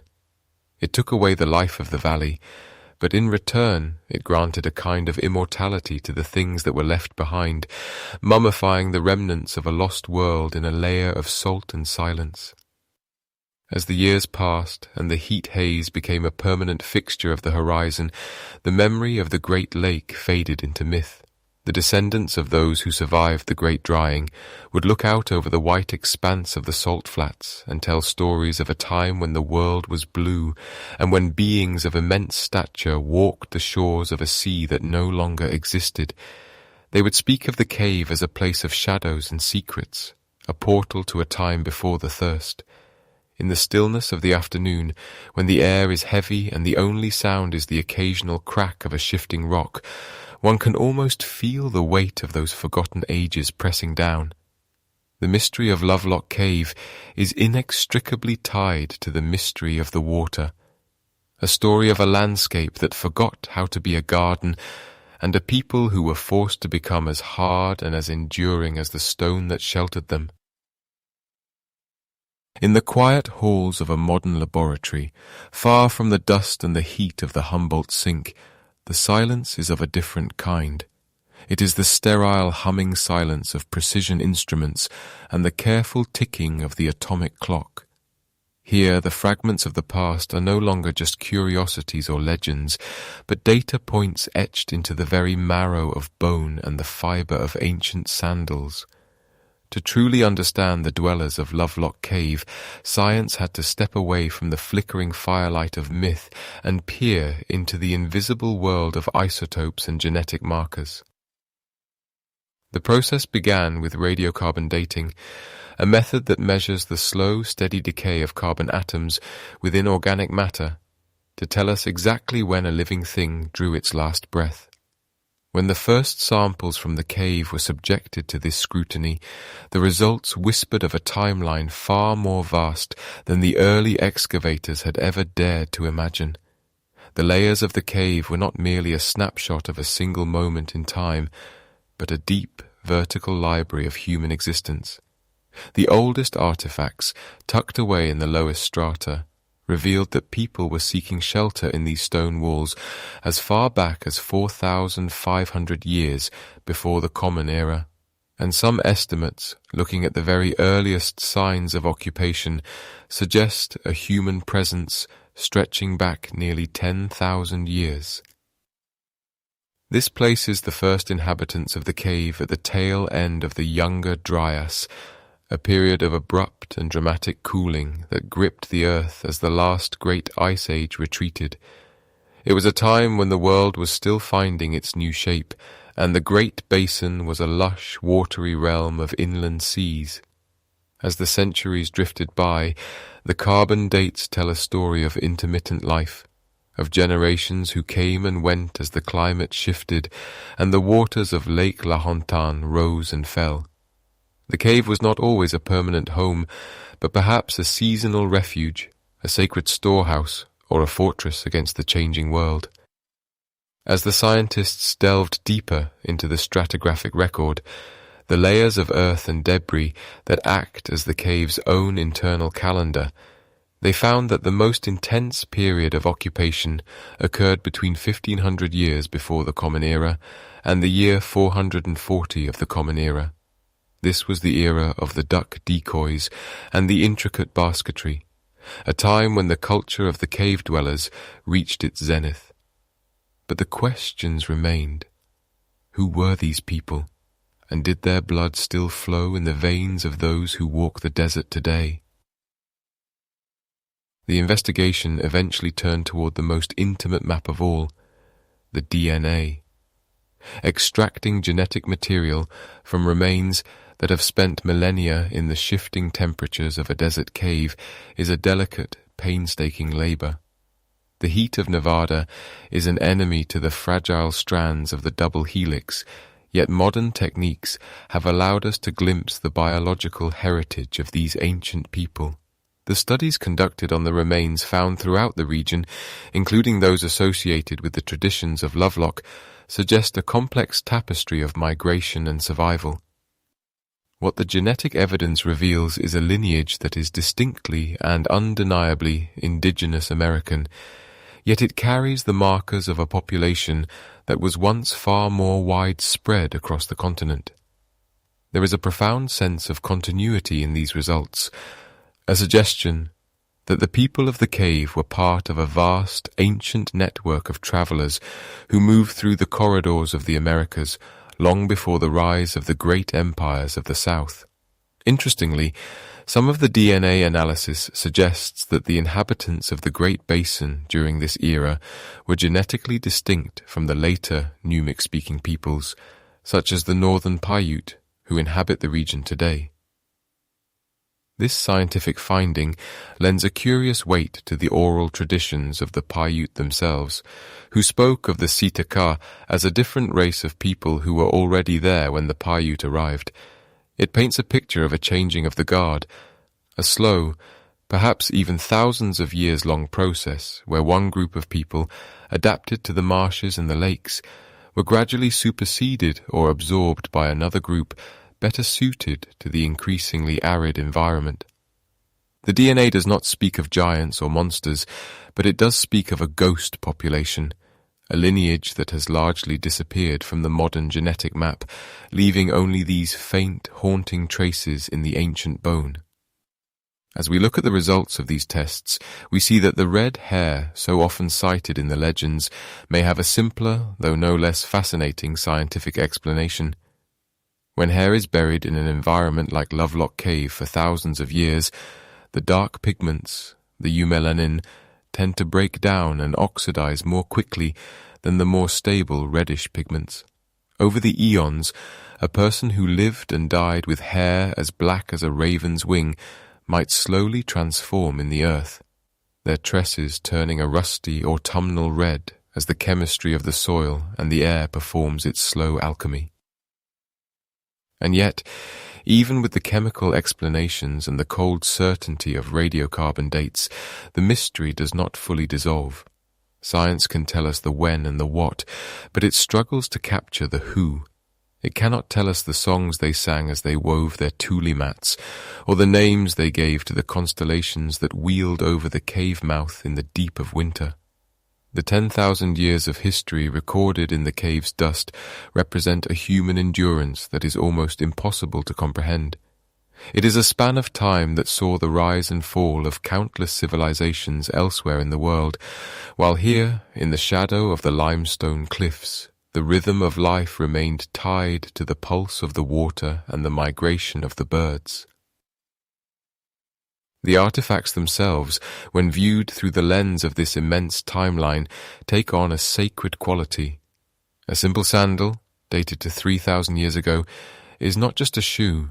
It is a testament to a specific journey, a specific pair of feet that felt the grit of the Nevada sand and the cool damp of the lakeshore. The radiocarbon dates act as a bridge, allowing us to reach across the abyss of time and touch the reality of a life lived in a world that no longer exists. We see that the cave dwellers were masters of their environment, creating tools and textiles of such high quality that they rival anything produced by contemporary cultures in the so-called cradles of civilization. As the laboratory lights are dimmed and the samples are returned to their climate-controlled archives, the mind wanders back to the cave itself. The science provides the skeleton of the story, the hard bones of fact upon which we hang our understanding, but the spirit of the place remains elusive. The 10,000 years of presence revealed by the dating techniques suggest that Lovelock Cave was more than just a site of habitation. It was a landmark of the human soul, a fixed point in a world of constant change. We are left to wonder about the final centuries of the cave's use, as the dates begin to thin out and the evidence of occupation grows sparse. The radiocarbon record shows a decline in activity around the middle of the first millennium, a period that coincides with a significant drying of the region. As the lakes vanished and the marshes turned to salt flats, the people who had called this place home for 100 generations were forced to move on. They left behind their decoys, their baskets, and their dead, perhaps intending to return when the rains came back. But the rains were slow, and the world they knew was fading into the shimmering heat of the desert. The scientific analysis of Lovelock Cave does not strip away the wonder, rather, it deepens it. It shows us that the legends of the red-haired giants were not merely fantasies, but were perhaps the distorted, echoing memories of a real and ancient people who occupied this land for a span of time that dwarfs our modern history. It reminds us that we are walking upon layers of forgotten lives, and that beneath the surface of the desert, the atoms of the past are still vibrating, waiting to tell their story to anyone patient enough to listen to the silence. The dust of the Great Basin has a way of settling over everything, muting the sharp edges of history until only the most resilient fragments remain. For decades, the artifacts unearthed from Lovelock Cave were scattered like seeds in a windstorm, finders and keepers carrying away the physical proof of a culture that had survived for 10,000 years. Much was lost to the private curiosity of miners and local collectors, vanishing into wooden drawers and dusty attics where the context of their discovery was slowly eroded by time.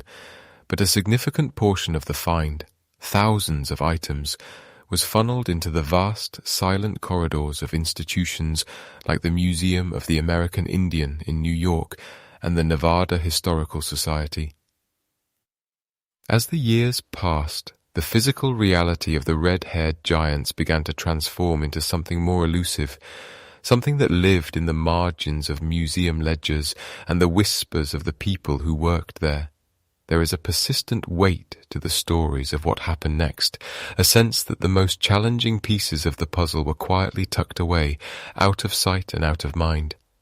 In the mid-20th century, reports began to circulate of giant skeletons, remains measuring 7 or 8 feet in height, that had been shipped to various university departments or government archives, only to disappear from the public record.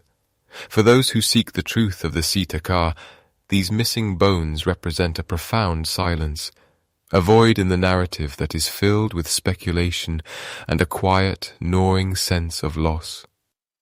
It is easy to imagine these remains resting in the deep, temperature-controlled basements of our great institutions, wrapped in acid-free paper and stored in neutral grey boxes, forgotten by the very people tasked with remembering them.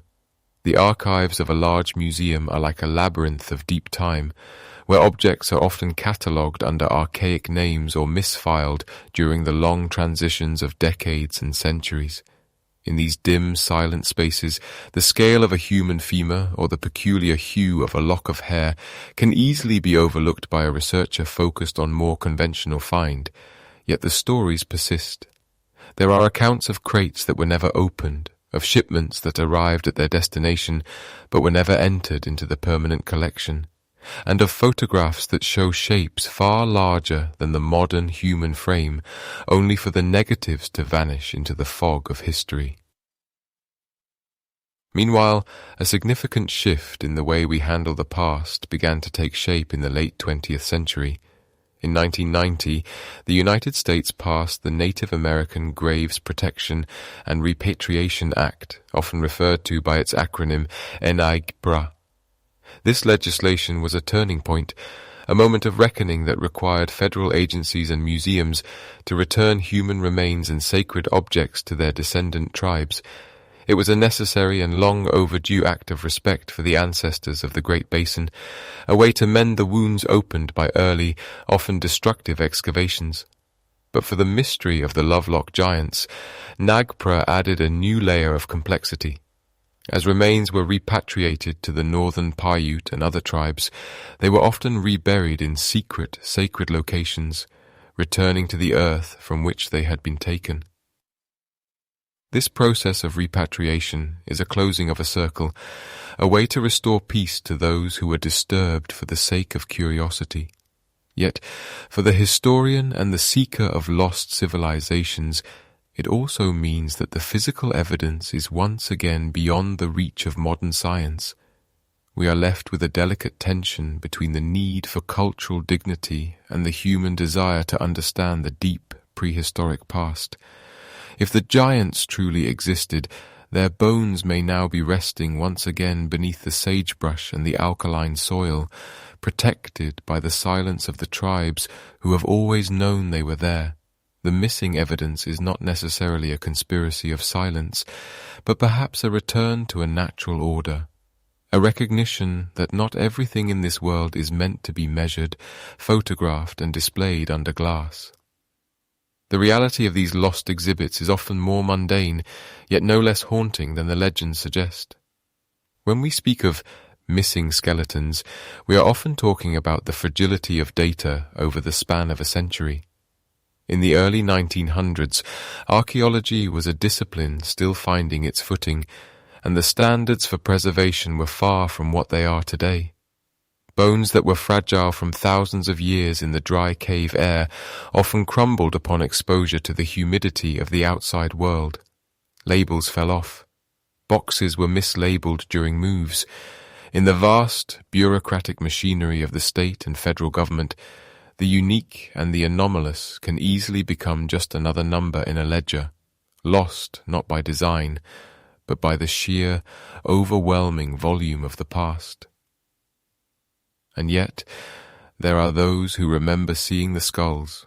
Old-timers in Lovelock and Winnemucca still tell stories of visiting the Humboldt Museum in their youth and seeing the massive red-haired crania on display before they were reportedly removed and placed in storage. They describe the size of the jawbones, large enough to fit over the face of a grown man, and the unmistakable fiery tint of the hair that still clung to the leathered skin.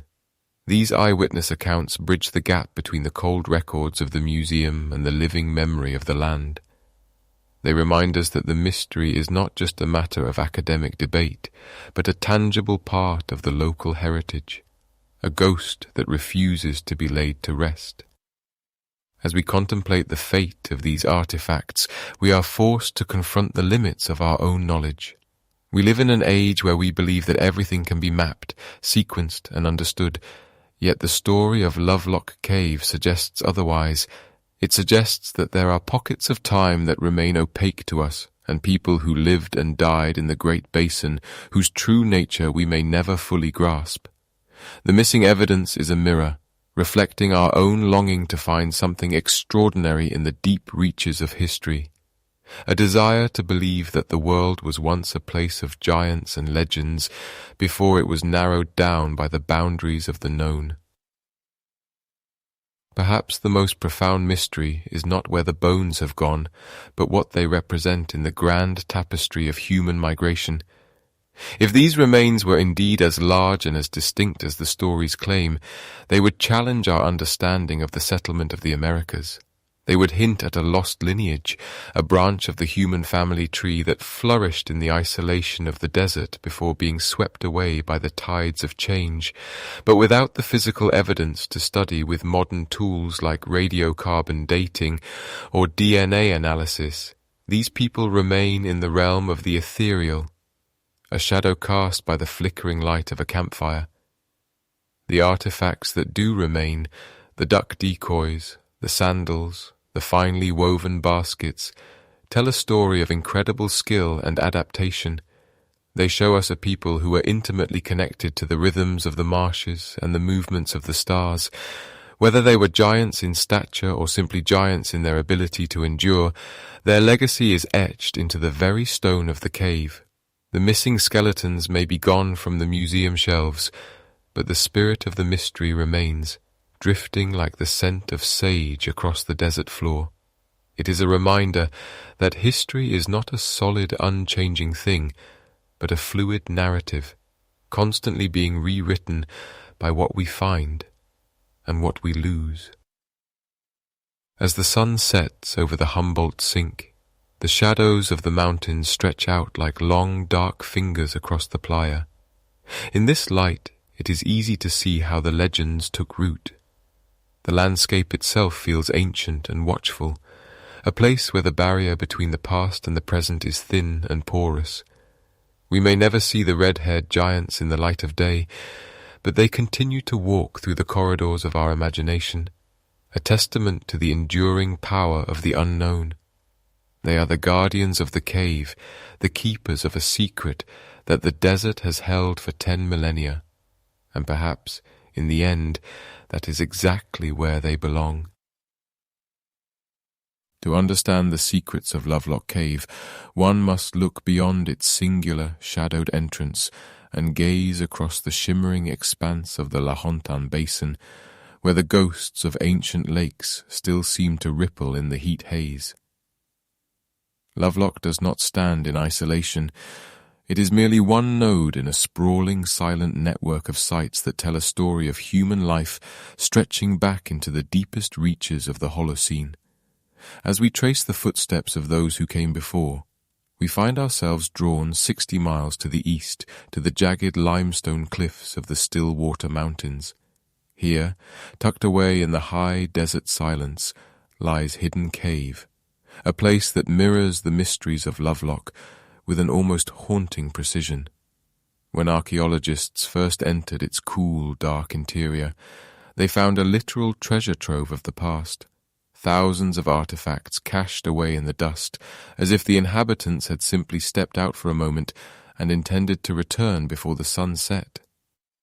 The stratigraphy of these sites, the layers of earth and debris that act as a calendar of the ages, reveals a consistent pattern of occupation that defies the simple labels of primitive survival. In Hidden Cave, as in Lovelock, the preservation is nothing short of miraculous, because the air is so dry and the interior remains at a constant cool temperature. Organic materials that would normally rot away in a matter of decades have survived for thousands of years. We see finely woven baskets, bone tools polished by long-forgotten hands, and the same intricate duck decoys that made Lovelock famous. It suggests a shared culture, a sophisticated way of life that revolved around the ebb and flow of the great marshes. These people were masters of their environment, weaving the very reeds of the wetlands into the fabric of their existence. But perhaps the most profound connection in this ancient landscape is found at Spirit Cave, located just a short distance from the others. It was here, in the year 1940, that a discovery was made that would forever shift our understanding of North American prehistory. Buried within the cave were the remains of what became known as the Spirit Cave Man. He was not a skeleton, but a mummy, naturally preserved by the arid climate, his skin and hair still intact after nearly 10,000 years. When the techniques of radiocarbon dating, measuring the decay of carbon isotopes to determine age, were applied to his remains, the results sent shockwaves through the scientific community. He lived during the transition from the Younger Dryas, a period of abrupt cooling at the end of the last ice age, into the warmer world we know today. He is one of the oldest mummies ever found in the Western Hemisphere, a silent witness to a world that was still recovering from the weight of the glaciers. As researchers looked closer at the Spirit Caveman, the recurring themes of the Great Basin began to emerge once more. He was found wrapped in finely twined tule matting, a textile of such complexity that it rivals the work of much later civilizations. And, most provocatively, he possessed that same characteristic that has fueled so much speculation in Lovelock, hair that appeared distinctly reddish in hue. While many scholars suggest this is the result of chemical changes in the hair pigments over millennia of burial, the consistency of the find across multiple sites is striking. From the burials of Lovelock to the lonely grave of Spirit Cave, the image of a red-haired people moving through the tall grasses of the ancient marshes begins to take hold of the mind. It raises the question of whether we are looking at a single, isolated group, or a widespread population whose physical traits and technological skills were uniquely adapted to this rugged terrain. The textiles themselves are a language we are only beginning to translate. In the Great Basin, weaving was more than a craft. It was a primary technology. They didn't just make baskets. They made water jugs sealed with pine resin, intricate sandals designed for trekking across sharp volcanic rock, and burial shrouds that spoke of a deep reverence for the transition between life and death. The complexity of the weave found at Spirit Cave and Lovelock suggests a lineage of knowledge passed down through hundreds of generations. When we hold a fragment of this ancient cloth, we are touching a direct link to a mind that functioned much like our own, solving problems, seeking comfort, and finding beauty in the natural materials provided by the earth. Meanwhile, the geography of these sites hints at a lost world of interconnectedness. During the wet periods of the early Holocene, the Great Basin was not the scorched desert we see today. It was a mosaic of massive lakes and lush wetlands, where a person could potentially travel by tule balsas, small, buoyant boats, for hundreds of miles. Lovelock, Hidden Cave, and Spirit Cave were likely part of a seasonal circuit, a high desert trail where groups would gather to harvest pine nuts, hunt the migrating waterfowl, and trade stories under the vast, star-choked sky. The giants of the legends may have been the masters of this watery realm, a people who thrived in a landscape that would seem hospitable only to those who knew its every secret.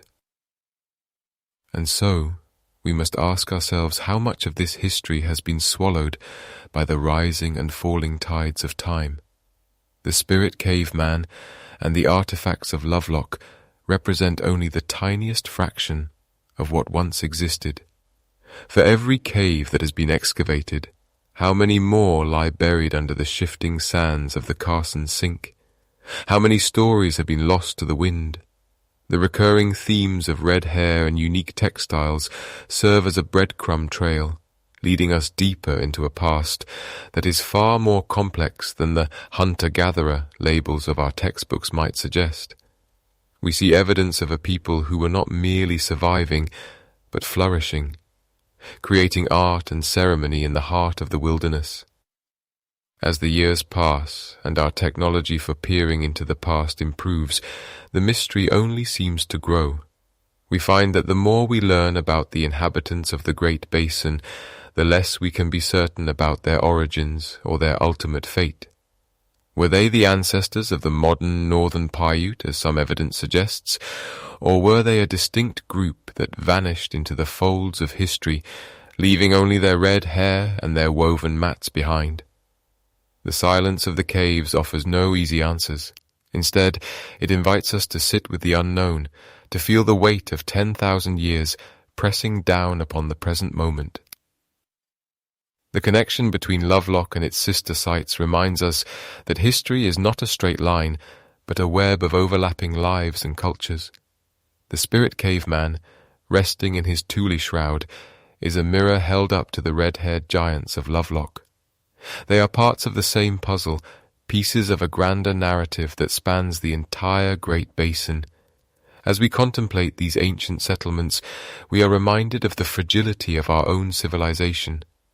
Like the people of the caves, we too are tied to the land and the water, and we too will one day leave behind only the things we have made and the stories we have told. The desert is a patient guardian. It hides its secrets well, tucked away in the shadows of the limestone hills and beneath the salt crust of the dry lake beds. But for those who are willing to listen, the wind that whistles through the mouth of Lovelock Cave carries the echoes of 1,000 voices. It speaks of a time when the lakes were full, when the red-haired people walked the shorelines, and when the world was young and full of wonder. We may never fully uncover the truth of the Lovelock giants, but in the search for them, we discover something perhaps even more valuable, a sense of our own place in the long unfolding story of the earth. The weight of 10,000 years is a heavy thing to carry, and yet it rests lightly upon the shoulders of the Great Basin, where the dust of the high desert holds the secrets of the Si-Te-Cah as if they were yesterday's news. When we look at the intersection of Paiute tradition and the cold, hard findings of archaeological science, we are not looking at a conflict, but rather a conversation across the vastness of time. The oral histories of the northern Paiute people, stories passed from lip to ear through hundreds of generations, describe a fierce red-haired people who lived in the tules and fought from rafts on the ancient Lake Lahontan. For many years, Western science viewed these accounts as mere allegories or colourful myths, the kind of tales told to explain the unknown. But as the excavators brushed away the layers of bat guano and mountain dust within Lovelock Cave, the physical world began to mirror the spoken one. They found the duck decoys, the woven sandals, and the remains of a people who clearly lived exactly as the legends described. There is a profound importance in preserving these oral histories, for they serve as a living map of a world that has long since vanished beneath the encroaching sands. While radiocarbon dating, the process of measuring the decay of carbon atoms to determine the age of organic matter, can tell us when a sandal was woven, it cannot tell us the song the weaver sang as their fingers moved through the reeds. Stratigraphy, the study of the layers of earth deposited over millennia, can show us the sequence of floods and droughts, but it cannot capture the fear or the triumph of a tribe defending its home. Science provides the skeleton of history, but tradition provides the flesh and the spirit. When the two are brought together, the past ceases to be a collection of silent artifacts and becomes a vibrant, breathing reality. The memory of the red-haired giants serves as a reminder that our ancestors were keen observers of their environment, and that their stories are often rooted in a truth so deep that it survives even when the landscapes themselves have withered away. As we consider the enduring appeal of the giant mystery, we must ask ourselves why we are so drawn to the idea of a lost race of titans. Perhaps it is because the scale of the Great Basin itself demands something larger than life to inhabit it. When you stand in the shadow of the Humboldt Range and look out across the shimmering heat of the salt flats, the world feels too big for ordinary men. The idea that giants once walked these shores gives a name to the awe we feel in the presence of such ancient, indifferent beauty. Even if the heights of the skeletons were exaggerated by the excitement of early explorers, or if the red hair was simply the result of chemical changes in the soil over thousands of years, the mystery remains untouched at its core. It is a mystery of survival, of a people who endured the harsh transition of the Younger Dryas, that sudden, freezing snap at the end of the last ice age, and carved a life out of a changing world. The mystery of Lovelock Cave is not just about the size of a thigh bone or the color of a lock of hair. It is about the limits of what we can truly know. We live in an age where we feel that every corner of the earth has been mapped and every secret catalogued, yet the Nevada desert quietly demurs. It suggests that there are still chapters of the human story that have been misplaced, pages that were caught by the wind and scattered across the sagebrush. The giants of the Paiute legends may be gone, retreated into the dark recesses of the cave or the deeper shadows of memory, but they continue to challenge our understanding of the American past. They remind us that the history of this continent did not begin with the arrival of ships from the east, but stretches back into a misty, formidable antiquity that we are only just beginning to grasp. In the quiet hours of the night, when the desert air grows cold and the stars seem close enough to touch, the distinction between fact and folklore begins to blur. We find ourselves wondering about the people who sat in the mouth of that cave 10 centuries ago, looking out at a lake that no longer exists. They were people of skill and cunning, people who knew the language of the water and the habits of the birds. Whether they were giants in stature or simply giants in the memory of those who followed them, they were a vital part of the long, unfolding drama of the earth. The search for the truth of the Si-Te-Cah is, in many ways, a search for our own roots in the deep time of the planet.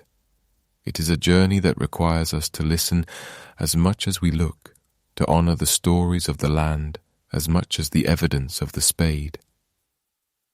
And so, we leave the cave to its silence, and the red-haired people to their rest. The winds will continue to scour the limestone walls, and the sun will continue to bake the valley floor, slowly erasing the traces of those who came before.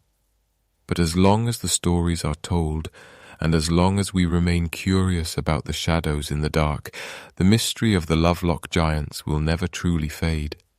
It remains a hauntingly beautiful fragment of a lost civilization, a whisper from the Younger Dryas that tells us we are not the first to call this rugged landscape home, and we likely will not be the last.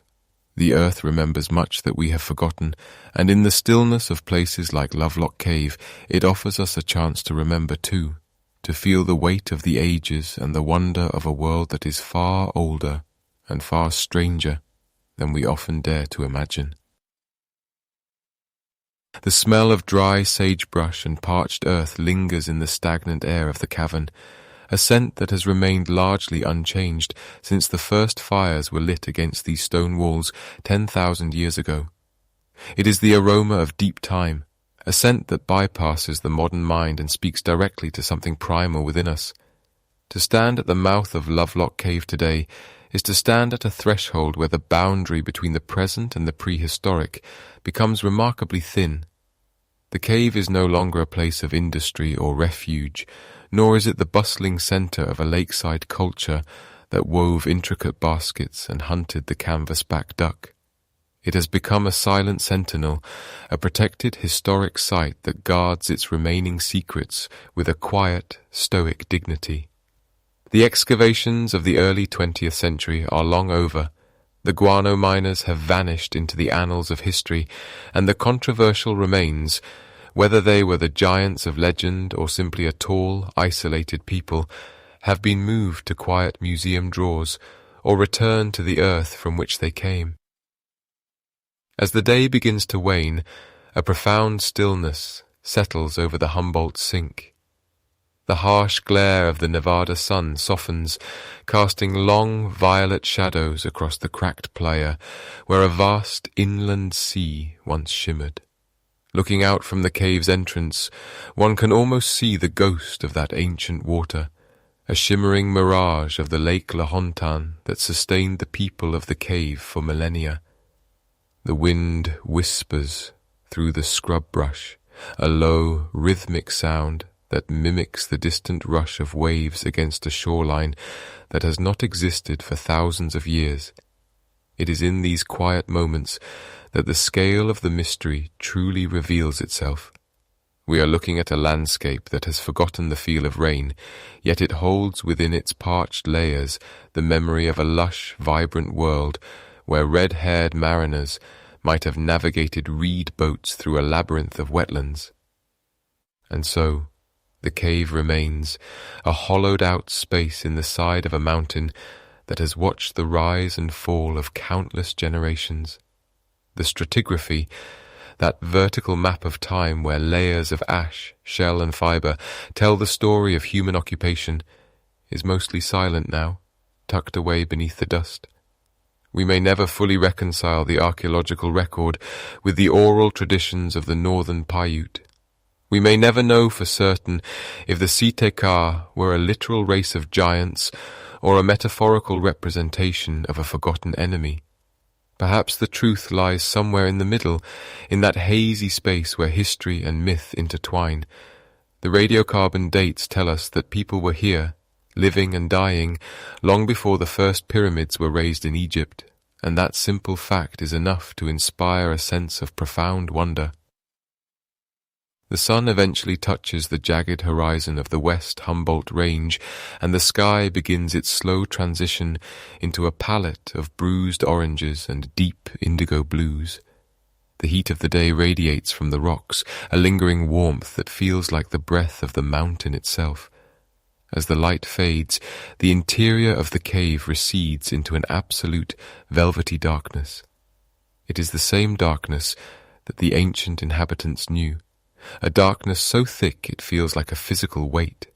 In this absence of light, the modern world feels incredibly distant, a mere blink in the vast eye of geological time. The 10,000 years that have passed since the first nomad sought shelter, here are reduced to a single, continuous moment of existence. There is a peace to be found in this realization, a comfort in knowing that despite our drive to categorize, label, and explain every inch of our world, there are still places that resist our understanding. Lovelock Cave is one such place. It is a vessel for our imagination, a site where the echoes of the younger Dryas, that sudden cold snap in the Earth's history, still seem to resonate in the stillness. It reminds us that we are part of a much longer story, a narrative written in stone and bone and the resilient fibres of a woven sandal. As the stars begin to pierce the darkening canopy above the desert, one cannot help but feel a sense of gratitude for the mystery itself. The passage of 10 millennia has smoothed the edges of the conflict and the hardship that once defined life in this basin. What remains is a quiet beauty, a sense of enduring presence that transcends the individual lives of those who once called this cave home. Whether they were giants or men of ordinary stature, they left behind a legacy of craftsmanship and survival that continues to fascinate us. They lived in harmony with a changing climate, adapting to the slow drying of the land with a grace that we are only beginning to appreciate. The cave was their sanctuary, their storehouse, and ultimately, their monument. As the night deepens, the Humboldt Sink is bathed in the pale silver light of the moon. The ancient lake bed glows with an ethereal luminescence, looking for all the world like the sea it once was. The silence is total, broken only by the occasional, lonely cry of a coyote or the soft scuttle of a nocturnal creature in the brush. In this eternal silence, the cave seems to breathe, exhaling the cool air of the underworld into the desert night. It has seen the stars shift their positions in the heavens. It has seen the waters recede and the sands advance, and it will likely remain long after our own civilizations have become nothing more than layers of dust and debris for future explorers to ponder. We leave the cave as we found it, a dark aperture in the limestone, a gateway to a past that remains partially closed to us. We carry with us the weight of the ages, a feeling of smallness in the face of such vast, unrelenting time. The mystery of the red-haired giants of Nevada does not need a definitive answer to be meaningful. Its power lies in the questions it forces us to ask about our origins, our legends, and the hidden depths of the land beneath our feet. As we move away from the mountain and back toward the flickering lights of the modern world, the cave recedes into the shadows, a silent witness to the enduring mystery of the human journey. The earth remembers, even when we forget. It holds the stories of the tall ones, the weavers, and the hunters, keeping them safe in the cool, dry dark of the Nevada hills. And there, in the perpetual stillness of Lovelock Cave, the past does not feel like a distant country, but like a neighbor, waiting just beyond the reach of the light, resting in the eternal peace of the desert night.